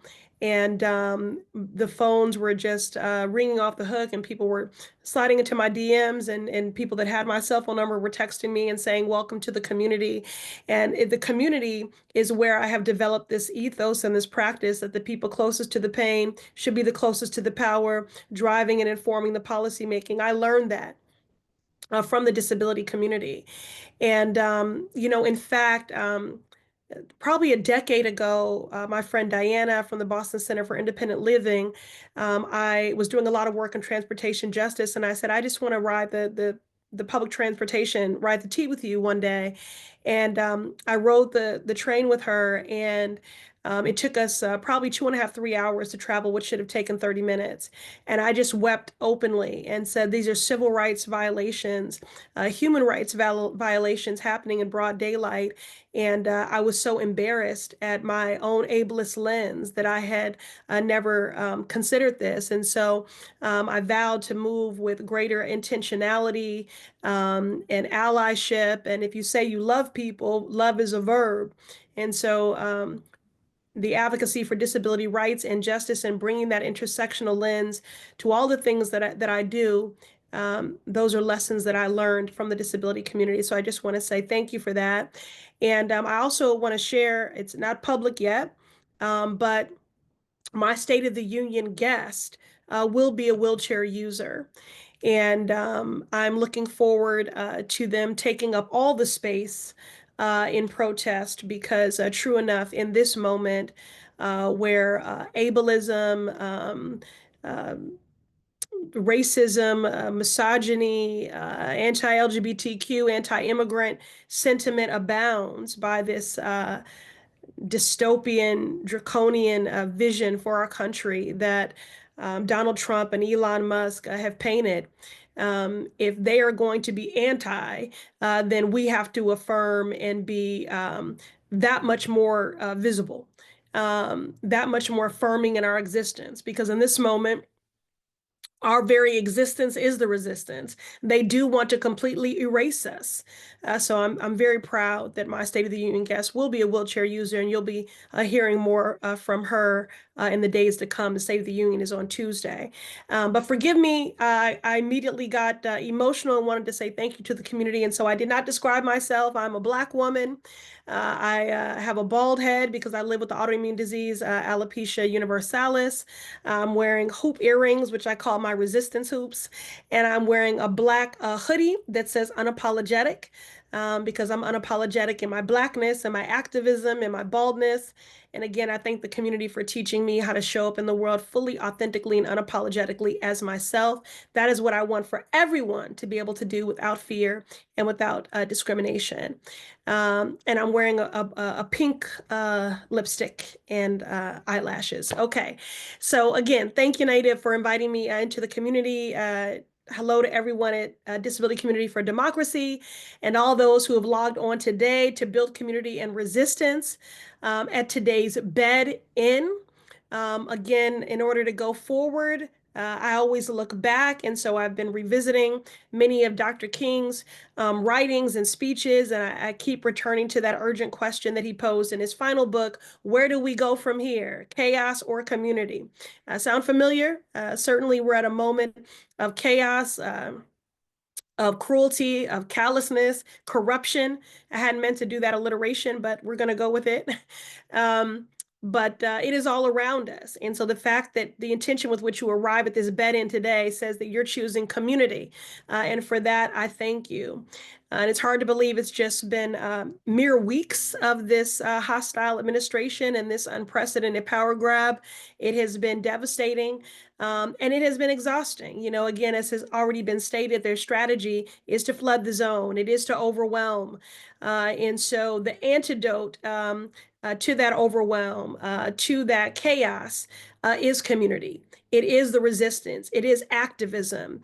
And so I thank everyone for being a part of this bed in today as we do the work of organizing, because Dr. King said that is our most powerful weapon. I'm grateful for the partnership and collaboration of everyone here.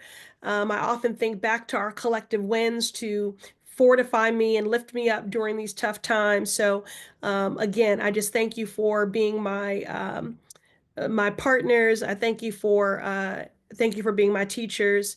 And I thank you again for the invitation to join you today. And I hope that, since true enough, in the pursuit and the work of justice, the struggle is real, but so too is the joy. And so at a time when they are looking to erode the progress that has been made and to roll back on our gains, they're coming for workers' rights. They're coming for civil rights. They're coming for human rights. Don't give them your joy too, because that is so essential in our resistance. And in this moment, Trump and Musk and Republicans, again, they are coordinated and unrelenting in coming for the progress that has been made when it comes to civil rights protections. And so it is important that we are intentional and inclusive in our movement building, because they are coming for everyone. Many in our communities are still reeling from the devastating impacts of the COVID crisis. I keep, again, in order to go forward looking back, I think the pandemic is the closest analog that we have for this moment, which is indiscriminate wholesale harm. And how did we weather that? It was the community we built. It was the mutual aid that we created to take care of one another. And that's going to be really essential in this moment as well. We have a president that scapegoats, that demeans, that demoralizes our livelihoods, contributions. And again, it is exhausting. And they know that the most vulnerable folks in our communities are always the first left behind. And so I'm fighting every day to protect you, your families, and your basic rights. As someone, again, living with the autoimmune disease alopecia totalis, I experience certainly a fair amount of cruelty and discrimination. Just because I'm a congresswoman, I'm certainly not exempt from that. And some days, the unsolicited medical advice, the prejudice, the online bullying brings me to my knees, if I'm being honest. So it just feels good to be in community with people who understand. And I get that just simply how I show up in the world, just how we show up, is disruptive in and of itself. So again, just it's so important that we have community, that we have safe space, and that we can live our lives authentically and unapologetically with one another, and find safety with one another. And while doing so, remaining clear-eyed about the threats that are coming daily from this hostile White House, this weaponized Supreme Court, and from my Republican colleagues across the aisle. People keep asking me, where do I see opportunities for bipartisanship? I'm like, well, in order to be bipartisan, there has to be another party. And there doesn't seem to be one right now. It's just people operating with loyalty and fealty to Donald Trump, prioritizing loyalty to him over our shared constituents. They're really operating more like a cowardice cult, and are being wholly complicit in the harm. And, so it is, Naida was offering a history lesson the other day about Bush era policies and working from home and employment opportunities for disabled individuals and work-life balance. And it was just a reminder that these are issues that previously were not partisan, and they should not be. So, the Republicans had said that they were going to spend the next 2 years cutting costs for the middle class, but the only thing that they're cutting is millions of dollars from life-saving programs that our communities depend on to make ends meet. And again, just days ago, they passed a budget resolution that would strip health care from millions of Americans on Medicaid, drastically reducing the cost for folks on the Affordable Care Act, drastically increasing the cost for folks on the Affordable Care Act, and taking food off the table for SNAP beneficiaries. You know, this so-called Department of Government Efficiency, I don't know about y'all, but, you know, there's nothing efficient about making people hungrier. There's nothing efficient about making people poorer. There's nothing efficient about making people sicker. It's just, again, the cruelty is the point.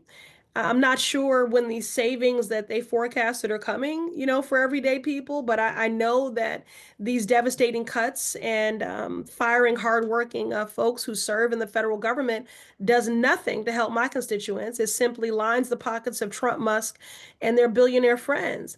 The district I represent, which I've represented in Congress for the last 6 years, is one of the most vibrant, diverse, and dynamic districts in the country, but it is also one of the most equal.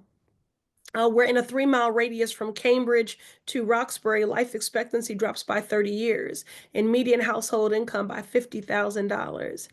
So at a time when we need to be investing in affordable and accessible housing and funding our transportation systems and making life more affordable for families, our country is being run by people who want nothing more than to take us back. Again, they're advancing proposals and executive actions that are lawless, that are void of common sense, and also compassion and empathy.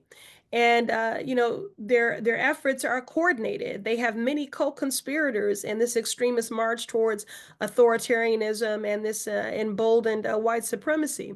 We face threats from states' attorney generals who are involved in a lawsuit to try and eliminate 504 protections that so many people and families rely on. And as many of you know, it has not always been this way. It does not have to be this way. We're approaching the 35th anniversary of the signing of the Americans with Disabilities Act, you know, landmark legislation that was not only passed with large bipartisan majorities in Congress, but signed by a Republican president. And that feels like light years ago. But that is why your voices, your activism, and your engagement is essential. It is not a nice to have, it is a must have. Your stories have to be amplified. It is why groups like this, creating space and community to strategize and mobilize against the worst attacks, are necessary. That is our defensive strategy. You know, litigate, legislate, organize. You are essential. So your stories are essential. So people are aware of the hurt and harm that you're experiencing, that your neighbors are experiencing. You are essential. Your stories are essential for elected officials nationwide to hear from their constituents and to let them know that they will not take these injustices lightly. We should not be acting as if these draconian proposals are inevitabilities. They are not. So you are essential, your stories are essential in preserving and building on this movement and inspiring the next generation of organizers and agitators. I'll close with this. I mentioned my friend Diana from the Boston Center for Independent Living and that that ride that we took on public transit that completely flipped my worldview and held me accountable to my own ableism and the ways in which that was showing up, my lack of consideration. And I remember asking her, you know, how long have you been an activist?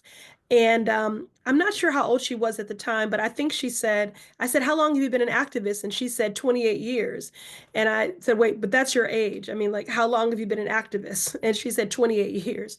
And it was just a reminder that when your very existence is the resistance, you have to litigate and legislate and agitate for those things that are a birthright for other people. And so it is completely, it has been normalized that you would be an activist from the moment of birth. So again, thank you for being my teachers. Thank you for the resilience that you model every day, the courage and the brilliance. Thank you for all the contributions that you make to this democracy. Please know that I'm proud to be your sister in solidarity, shoulder to shoulder with you in this fight and in this moment and beyond. And I will always fight for a world where you are seen and your contributions are valued and celebrated. Congresswoman, thank you so much for being here and taking time out of your busy schedule on a Saturday. I don't know if you're in DC or back in Boston spending time with your daughter and your husband, but I really appreciate the hard work you're doing. And I have been disabled my whole life, but I've developed physical disabilities as I've gotten older. And I have my own ableism. Like, like just the reminder to people, and I love your honesty about that. Just because you're a member of this community, that does not mean if you don't struggle with certain things that you can have ableism yourself. We are perfectly imperfect because that's what God wants us to be. If you believe in the God of the understanding or the universe or just spirit or just freedom, right? And I really appreciate you. I can't wait until, you're back in the district and you do a live town hall. So I get to see you and give you a hug. And for everyone from Disability Community for Democracy, we thank you, thank your staff, and we appreciate you fighting for us. So thank you so much. I want to bring in our next panel, our Active in Politics panel. We have some people actually from the Boston area on this panel. Oh my God. And bring them all up, bring all the panelists up. I hope you guys and gals and non-binary pals are all excited. I had the opportunity to listen to what she had to say. Congresswoman Ayanna Pressley kicks ass and takes names, and she takes no prisoners, but she does it by bringing people in, not kicking people out. So I'm going to ask, really, you keep, because this is a longer panel, but if you can keep your introductions to like 3 minutes or less with a vision description, and then let's get to it. Great. Anybody, whoever wants to go first. I'll jump in. My name is Pamela Kelly on Facebook. McAfee is my legal name. I am a short, you can't tell because I'm sitting, white presenting woman. I'm half Turkish. I have glasses, salt and pepper hair. I'm also a pagan, so behind me are like all sorts of accoutrement, including my Funko Pop of Ruth Bader Ginsburg. I have a bunch of disabilities, visible and invisible, but I just found out that there's a cure for them. I am fat, so once I lose weight, they'll all go away. Some people get it. I am the chair of Rev Up NC, which is Register, Educate, Vote, Use Your Power, and I'm a very active activist and would love to talk about how you can get involved and why it's important for us to get involved as persons with disabilities. Thanks. I'm gonna just call Jeff. You wanna go next? Hello. Thank you, Nita. My name is Jeff Pearson, pronounced he, him series. I am a 34-year-old white man with a dirty brownish hair. I wear eyeglasses. I'm wearing a dark blue sport coat and a button-up shirt. I am a 34-year-old disabled political consultant. I have a physical disability called arthrogryposis, where I use a scooter to walk around. And for long distances, I'm able to walk around in a walker for short distances. I have several indivisible disabilities: ADD, ADHD, OCD. I have several learning disabilities, and I'm a political consultant that have been working in politics for better part of 20 years. And I am a disability rights advocate, and I started a PAC called Able Dems PAC to get Democrats with disabilities and allies with experience on people with disabilities elected to office. Because I really fundamentally believe that if we elect Democrats and allies with disabilities to office, then we will succeed. I fundamentally believe that building change, it requires electoral work. So I'm really grateful to be here and grateful to be part of this discussion. Thanks. Thank you. Aaron, do you want to go next since we are neighbors? Very cool. So hi, my name is Erin Ryan Heineman. I am a non-binary person with short brown hair and glasses. And I'm from Melrose, Massachusetts. So we're close neighbors then? That's so cool.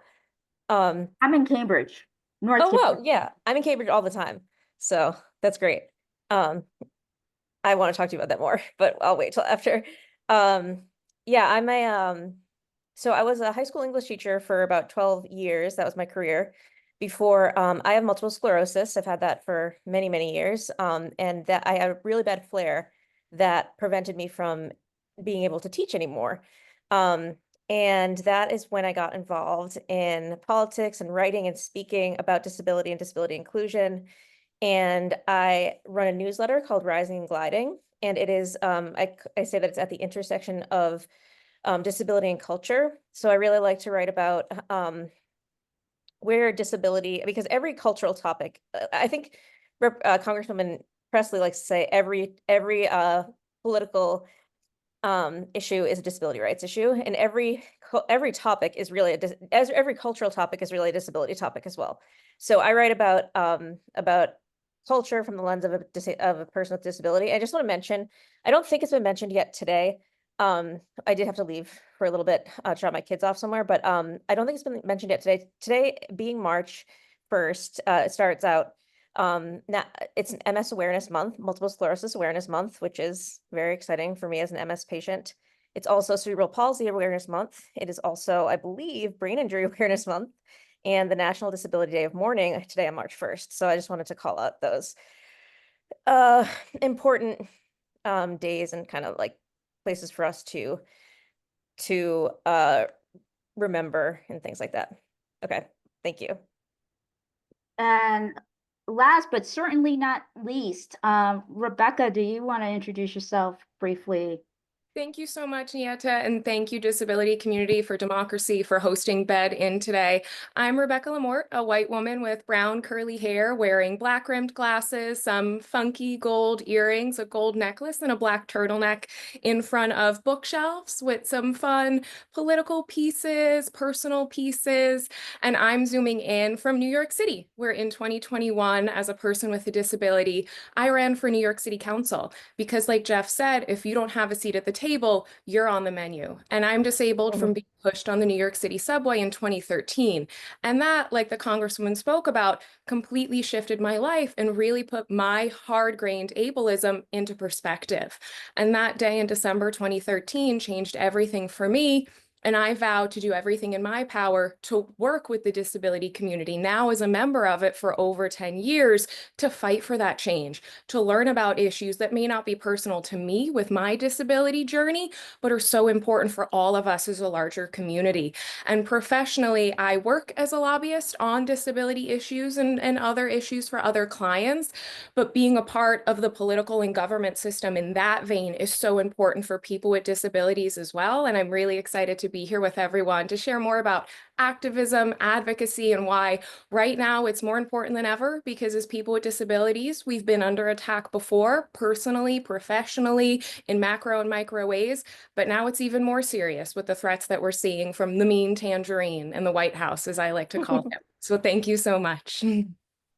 Yeah, I just want to say I appreciate everyone being here. And I guess I'd like a question. My first question for everyone on this panel is, we all come through disabilities through different lived experiences. I've been disabled my whole life, like literally I've been disabled since I was born, right? With different disabilities that have progressed. And I just want to say that how do you think we should navigate this time of attacks? And how can we do it in an intersectional way? Because this panel is white presenting panel, you know, has certain privileges that I don't have. How can we educate and inform people who look like you that white supremacy does not just mean white, like, and in a political space? So I'm asking this question because I'm curious. I have white presenting relatives, and I've tried asking them the question. They don't know how to answer it.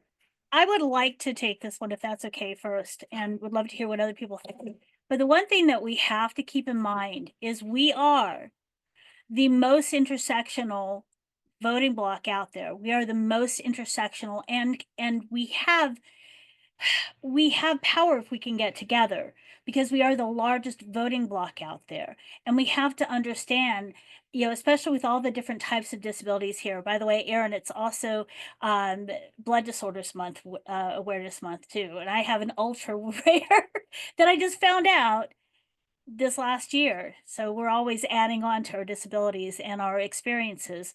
But everybody here experiences our own disabilities in our own ways. And we have to understand that we have to be able to see other people's points of view with that. And we have to see how disabilities are seen in other cultures, subcultures within the American experience. What is, and also different regions, different education, socioeconomic levels. I've got privilege right now in my disability. I didn't always have it. I was raised as a military brat. There were no disabled people really around me, so I was always told to tough it out. And then I finally realized, oh crap, there's something wrong with me. I can't really do this anymore. So I guess the best way to attack that is know our power and understand that everybody's coming at this differently. If I may, to piggyback on that, because Kelly, your comments about knowing your power and opening yourself up to understand others is so important. And it's something for myself as a white woman. I enter every space with an immense amount of privilege, and I'm aware of that. But unfortunately, not every white person with a disability has that perspective, makes that effort, and notices that. And for me, I very quickly in my disability experience realized how I would get offered access and help quicker than, say, a Black woman with a disability in the exact same space, or an older person with a disability in the exact same space. And it shouldn't be that because of my appearance, the color of my skin, I get a leg up, pun intended, since I have a bad leg, over other people. And that is something that I purposely, in my activism, work to center. I don't have every experience, especially as a white woman with a disability. And that's when I push to center voices in activism, in meetings, in advocacy that are not my own, that have a very different experience. And also, like you said, we are one of the only communities that is so intersectional. Different races, different religions, different sexualities, different cultural backgrounds, different personal experiences. And for me, that's our strength. That's our power, especially now. We're here together as a community with so many different views, experiences, and perspectives, but we've come together today as that community. And now, in this moment, pulling each other close instead of casting other people out that may not have the same awareness as us in the community. That's what's so vital right now. Because if they fracture us along racial lines, along sexual orientation lines, along religious lines, that's when we lose out altogether. So it's important to know that our differences are what make us so special and so great and so vital and so powerful as a unit, especially in the political paradigm. And I'm hoping I can just jump in for a second and speak to that, what you're last saying. I think one of the things that I think is really important for our movement, the disability rights movement, is to not forget our history, which is a very short history. And unfortunately, because of the nature of our movement and the people in it, people don't live as long as in other movements. And we have these great heroes of disability history who have passed away, and but there's really great knowledge in their stories. Like, for example, the people in the disabled community are, I believe, going to be the very first to put our put our bodies on the line, put our actually physically show up. Because I think about the 504 sit-in, which is still to this day the longest sit-in in American history, which I think it was like 26 days or something. I don't know what the exact time was, but that sit-in, and it was aided. If you've seen Crip Camp, you know this story, but that sit-in was aided by people were for 504 protections. Disabled people hosted a sit-in, and the Black Panther Party were the people who actually came in and brought food to those people in the sit-in. So I feel like the disability rights movement is so intersectional just at its core, and remembering these really amazing stories of what we've already done to fight for our rights, I think is a great boost to what we're doing today. Yeah. Jack, do you want to answer? Yeah, absolutely. And I mean, I agree with absolutely what's been said so far, but I think that it's so important that, we, we stay engaged, right? They're going to throw the gauntlet at us, right, over the next 4 years. But now more than ever, we have to stay engaged and keep fighting, and the MAGA Republicans and Donald Trump, they want us to just, throw our hands up and, and disassociate and not fight.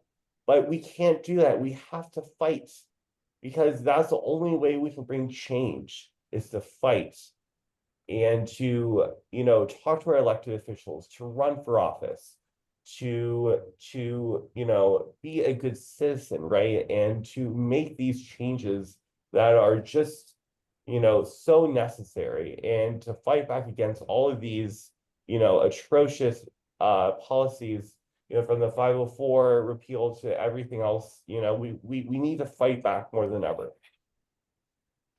So I have a question specifically to Rebecca and Aaron, because they engage on the local level. Aaron, you serve on the Melrose Commission for People with Disabilities, and Rebecca, you ran for political office in New York City. I'm originally from the New York tri-state area, just north of the Bronx, known as Westchester. They call it upstate, which it's not. It's north of the Bronx, so it is upstate. But it's not. Yeah, I know. We could have this battle later. I want to ask the two of you the question on local politics. I have been active in the city of Cambridge. I have been a participatory budget delegate for 3 cycles now. How can local officials fight back against the administration? Because we're saying, the Dems in Congress, in the House and the Senate need to do stuff. We know how the math works. They're in the minority. There's only so much they can do. But we have majority in a lot of the cities. New York City has a majority Democratic.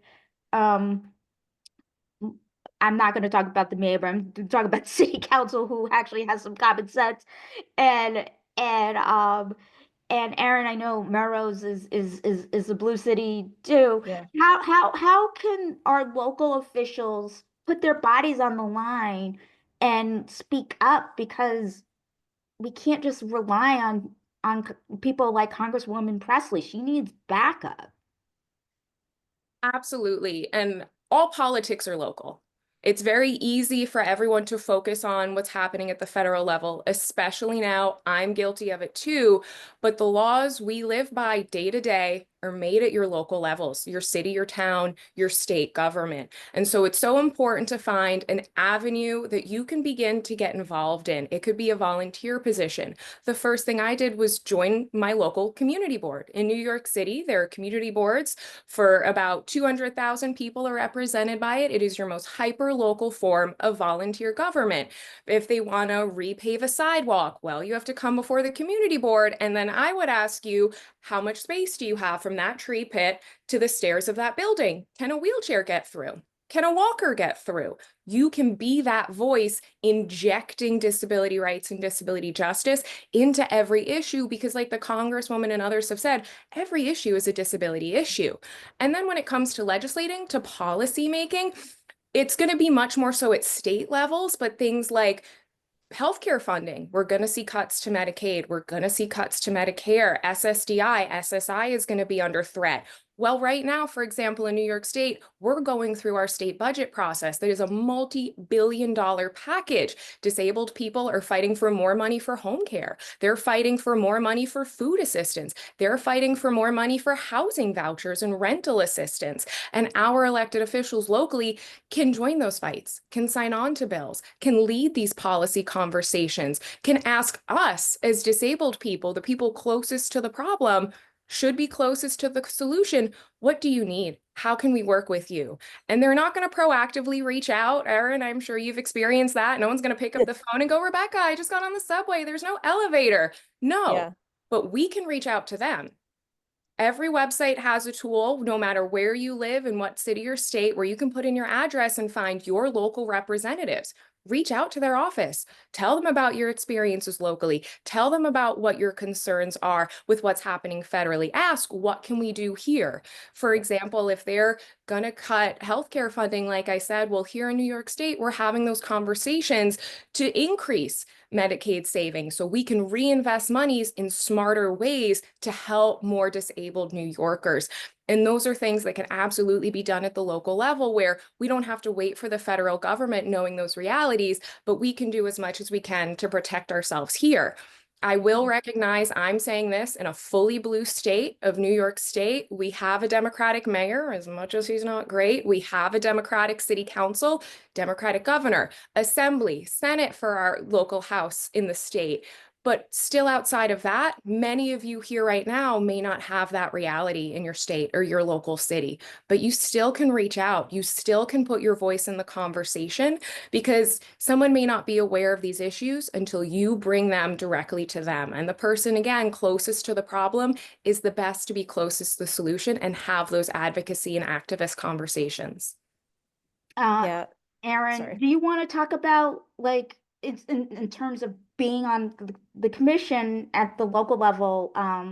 I just finished my third cycle, and I was on the transportation committee, and we're putting up 2 disability justice items on the ballot for access at the local level.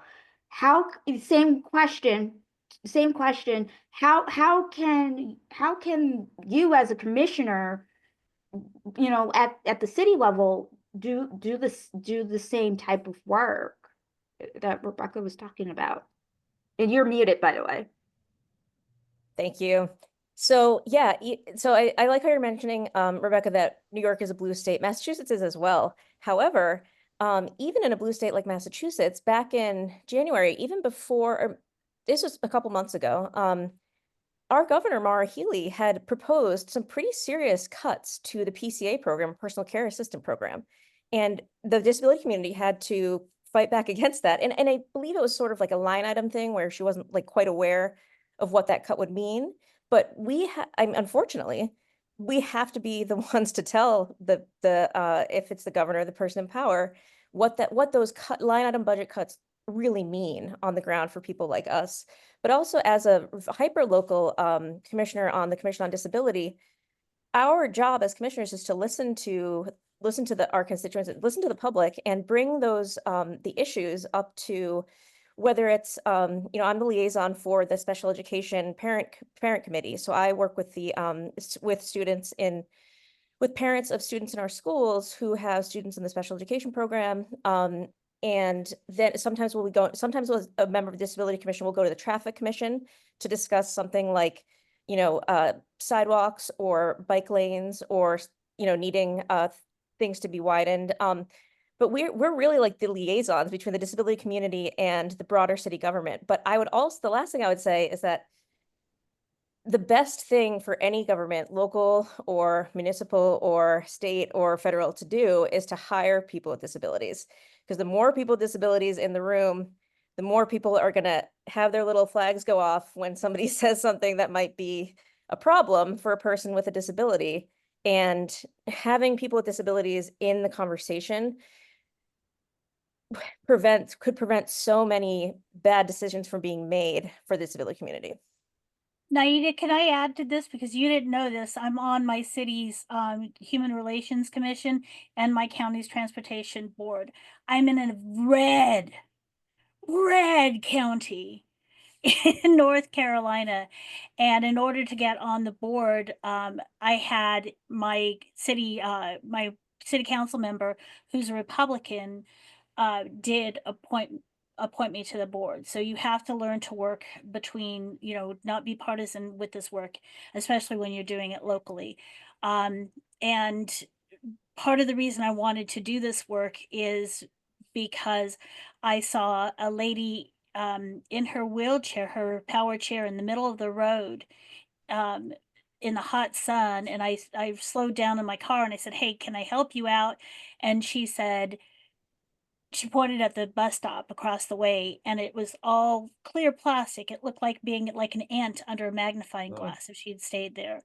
And I'm like, we've got to do something about this. Then I realized there was no way, even if she wanted to use that bus stop, there were no sidewalks. So me being that voice, especially in the Transportation Advisory Board, saying, have you thought about this? Have you thought about that? So please do consider getting involved locally, because that's where you can make the best impact. I have a specific question for Jeff about running for office and the PAC. I know you have been active in politics since the 2000s. You were very active on the Obama campaign and just active in general, and you started this PAC. Why did you decide to start a PAC in the first place for people with disabilities and our allies? And secondly, I know Pamela is also very active in the Democratic space and also nonpartisan disability spaces as well. But I want to ask this specific question about the PAC. How would somebody if they wanted to run for office, right? Like, I'm gonna just ask a question. Like, I'm thinking about running for office. I was thinking about 2026, but as the CEO and founder of this organization, I gotta wait until 2028 realistically. How would somebody like me want to engage with your organization? Say, hey, I want to run for office. I'm a Democrat. Let's say me, I'm a conservative Democrat, right? Like, I'm not a progressive in certain aspects of things. How could we engage, in helping me run for office? Yeah, absolutely. Thank you for the question. So I started Able Dems PAC. So I have worked so before I started to be a political consultant, I worked as a staffer on several political campaigns, and I was the only staffer that was disabled.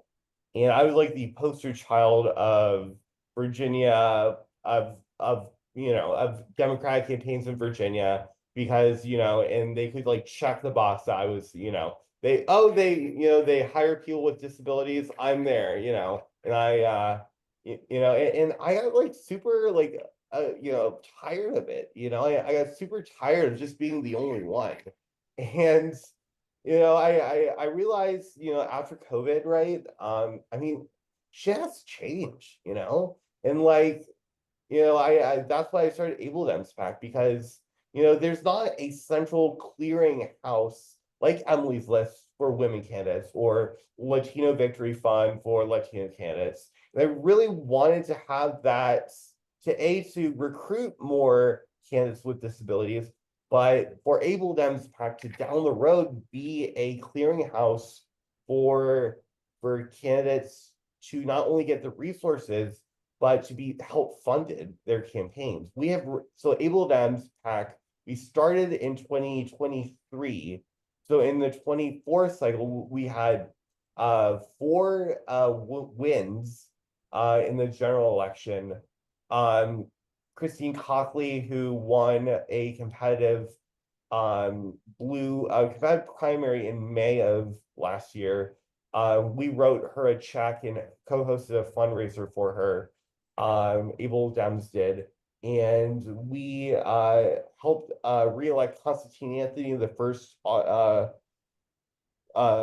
autistic former mayor of Burbank, California, to his city council seat.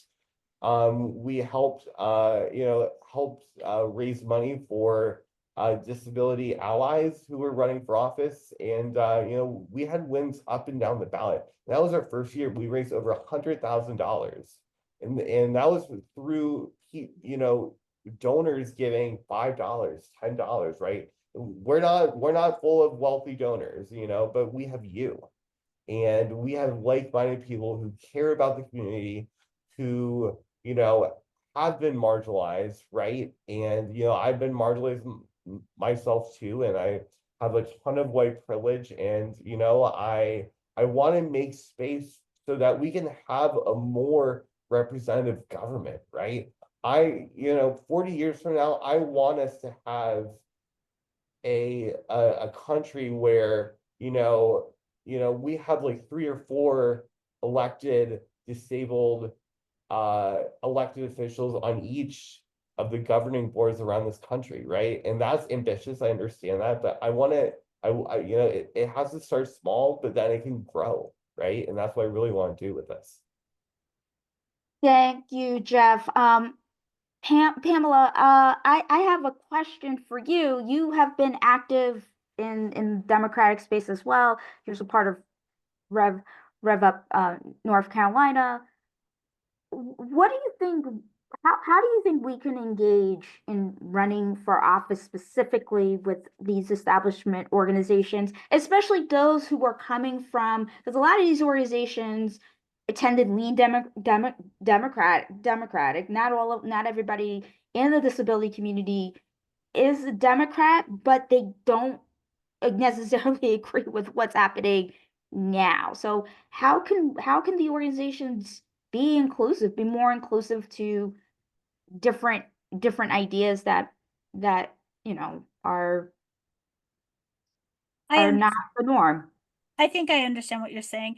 And good news for you, Rev Up is a 501c3, so it is nonpartisan. So it's a great way to get involved. You can see if you have a Rev Up or some such organization in your state, or you can do what me and my friends did, and we started ours. So we're still fledgling, we're still growing.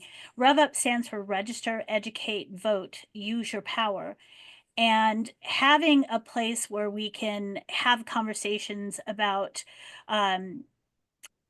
the access to the ballot box, the fact that whenever they make it harder for other people to vote, they make it exponentially harder for us to vote. Being there to educate, that's people who want to vote, okay, and actually make it to the ballot box. Then we have people who want to vote that can't make it to the ballot box. How do we reach out to that part of the population? And then we have people who don't even know about voting.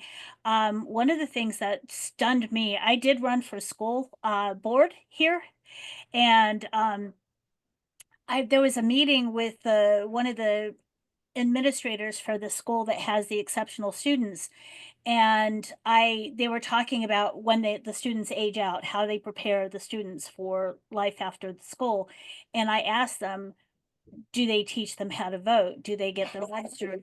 And she just looked at me like, I don't think they can vote. So that's part of what we have to do is if you want people to run for office, we have to make sure that they're included in the entire process. We have to make sure that we're looking out for each other. And that's where it's the hardest. I wrote 2 pieces in a Substack block. One of them was about organizing, being accessible, organizing, like doing like what we did with the Harris campaign, and having Zoom virtual phone banks, which are not completely accessible, but they are more accessible for people like Barbara Ruth who have issues like I do with sensitivities. You can do this from your home. But the other thing that I talked about is, and hopefully I'm not talking too fast. I apologize for the ASL. If I am, I'll try to slow down. Jeff will understand this for sure. When you do this organizing, you make lists of people and you would say, okay, I want to reach out to older people. And so you pull a list from this database of older people and how they might vote. I want people who identify as Latino, Latinx, and you can make these lists. There's no way to identify our population in these lists, and that's what we really have to start advocating for, is how can we reach out? Because the Substack article I said, basically the premise of it was, when we start our get out the vote activities, we have these lists in mind, but at the very end, on the very last day, it's heartbreaking. It's heartbreaking how many people were calling and harassing who don't have access because they have accessibility issues. How can we plan on this ahead of time? How can we do this ahead of time to make sure that we're getting our people out to vote? So when we get people, when we're more in the process, we will be able, hopefully I answered your question. We will hopefully be able to get more people to actually show up. One of the other things too, is I'm glad that it was brought up earlier, is I did run for office and I could risk losing my benefits because I ran for office. And we got to make sure that people who are on disability are able to represent ourselves. So thank you. If Yeah, I may add- sorry, I don't want to get in the way of the schedule. So it's okay. yeah, I wanted to ask a round robin kind of question, and then Rebecca, I'll let you answer piggyback if you want to after. My round robin question to every panelist here is 504 specifically, because I'm more scared about 504 than I am about Medicaid in certain reasons, because there is a state component to it. And, depending on the state you live in, you can, states can raise taxes or do whatever they need to do, depending on, and unfortunately it's going to be a hodgepodge, but Medicaid's a hodgepodge anyway, depending on which state you live in. So that's nothing new. I'm more concerned about 504 because there isn't really anything equivalent at the state in 50 states that says if you receive state dollars, you can't discriminate, right? There's like civil rights laws of like you can't discriminate in certain aspects, but there isn't like this clear legislation at the city level, depending on where you live. Like in New York, they have county government. In Massachusetts, they don't, so it would be state. For example, how can we have something similar at the state level if the federal level goes away? Similar 504 legislation, but at the state level, how would you advocate for that? My lobbyist brain immediately goes to injecting it into the state budget process, quite honestly. They're giving out education dollars all the time, contingent upon school districts receiving those or not discriminating against students with disabilities, students that need some more support in the classroom. That would be my thought. But again, I'm saying that here in New York, where it's a lot easier to do and there's a lot more openness to it. But a policy like that, not to get wonky, to force people's hands, you have to tie it to funding. No school is going to want to say no to funding. No community is going to want to raise property taxes, for example, to fill in those education funding gaps. So tying it to your budget, enacting this through a budget process, and if not, then legislatively, where states would have to go and pass their own individual bills to mandate this. Yeah. And I also think that Section 504, especially when it relates to education, K through 12 education in public schools, I think that this is really a nonpartisan issue because parents, whether they're Democrats or Republicans, have kids and students in school systems who need accommodations for whatever reason. And this is a kind of an equalizing conversation because, you know, no matter your political leanings, if you have a child that receives services, then this is going to affect you. And so really bringing the other side into the conversation in whatever state you're in is really going to be important. And just, you know, people need to know that, I mean, there's certain things that people need to know about Section 504, which is even if you break your leg, Section 504, I mean, I was a teacher for 12 years. I was a high school English teacher. So I often had students on my caseload, students in my classes who had a broken leg and were in, you know, using crutches for 6 weeks. And, you know, it was my job to make sure that they were okay coming to class late. They weren't getting, you know, penalized for that, all of these things. And that was under Section 504. Right. And so this is like a very routine occurrence for kids in the United States for just temporary disabilities to happen. And so making sure that parents understand what Section 504 actually protects, I think it would be really important as well. I'll let Jeff go because I've got a long one. Yeah, I'll just jump in here quickly. Bug, write your member of Congress, call your member of Congress, you know, pester your elected officials, right? This is a civil rights issue for our community. And like Aaron said, it is an equalizing issue. It should be a bipartisan issue, right? I was a product of, like I'm sure all of us, of the 504 and the IEP, you know, accommodations growing up, right? You know, we need to make sure that we protect this and, you know, don't have MAGA Republicans dismantle this. And Pamela, go ahead, and then I'll let Rebecca go after you. I'm in North Carolina. We lead the nation in children with disability being put on in-school suspensions. They're trying to push children with disability out of public schools.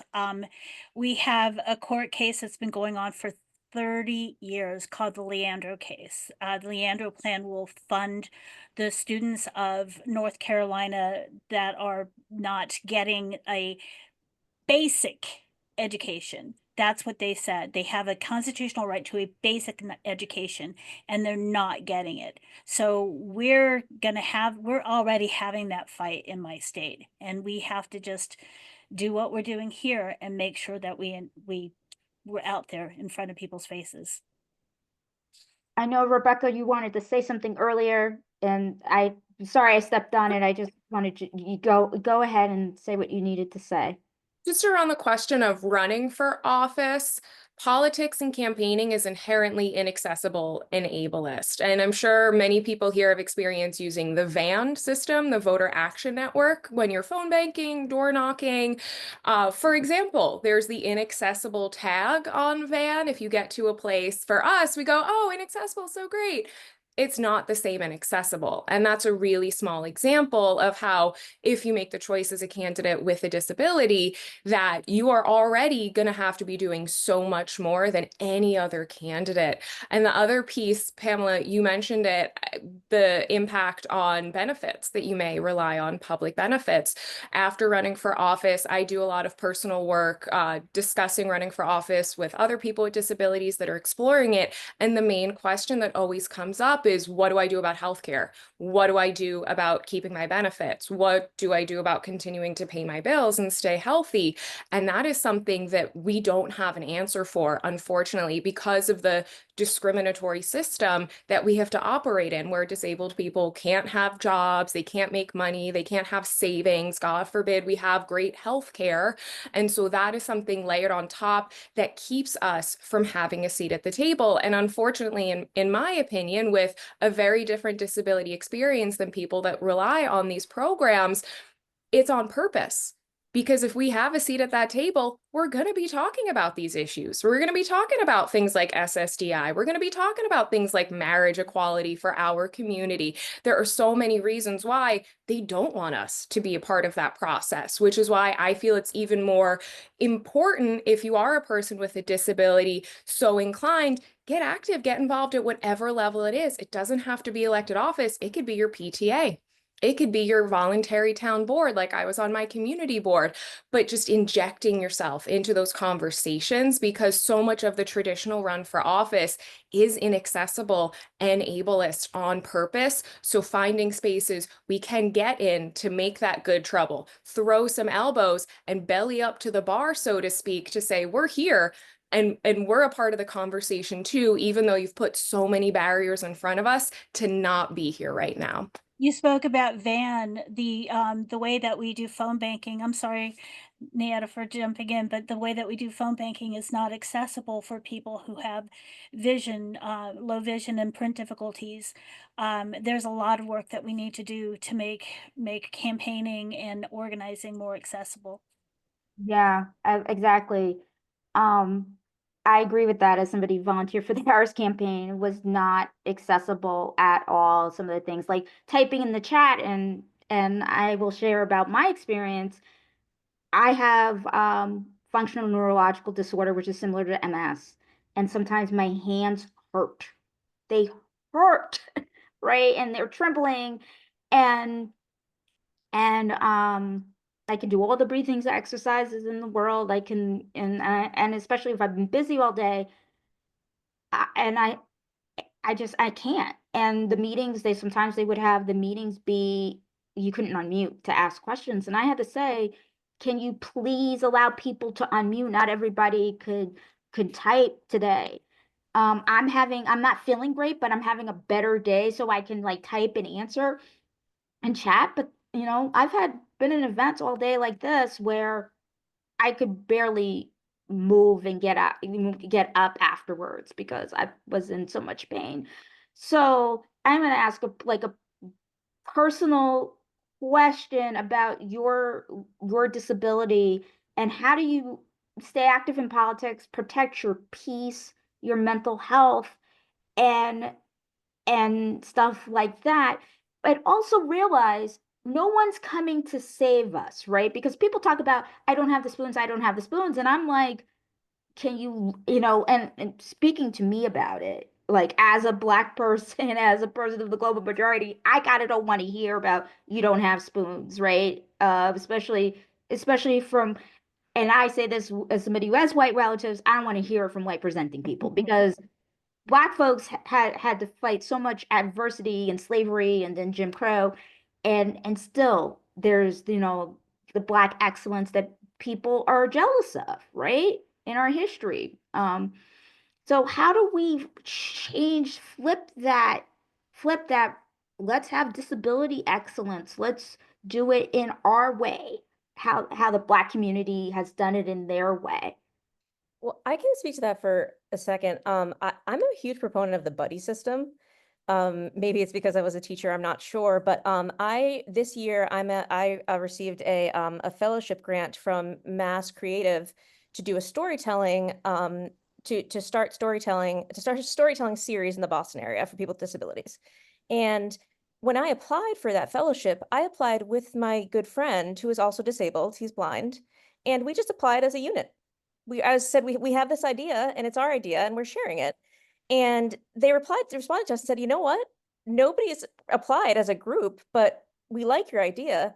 So I don't see why we can't do it. And now we're in the fellowship group, and we're a pair and we work together. And it's so helpful having somebody there to pick up the slack when, like you said, Nieta, there's many days when at the end of the day, this left hand isn't doing anything. And having Garen there is just so useful and helpful. So and they just said the creators of that fellowship just hadn't done that before, but it didn't mean they couldn't do it. Didn't mean they couldn't let us work in that way. Anyone else want to answer this final question before we do our Q&A? I would say if the machine doesn't work for you, break the machine and build your own. My run for office was not traditional. I ran during COVID, so that changed things. But outside of that, a lot of traditional campaigning I couldn't do. My community in New York City, it's mostly walk-up apartment buildings. I can't physically be walking up numerous flights of stairs consistently every day. I walk with a cane. At a certain point, I then wouldn't be able to get myself back into my apartment.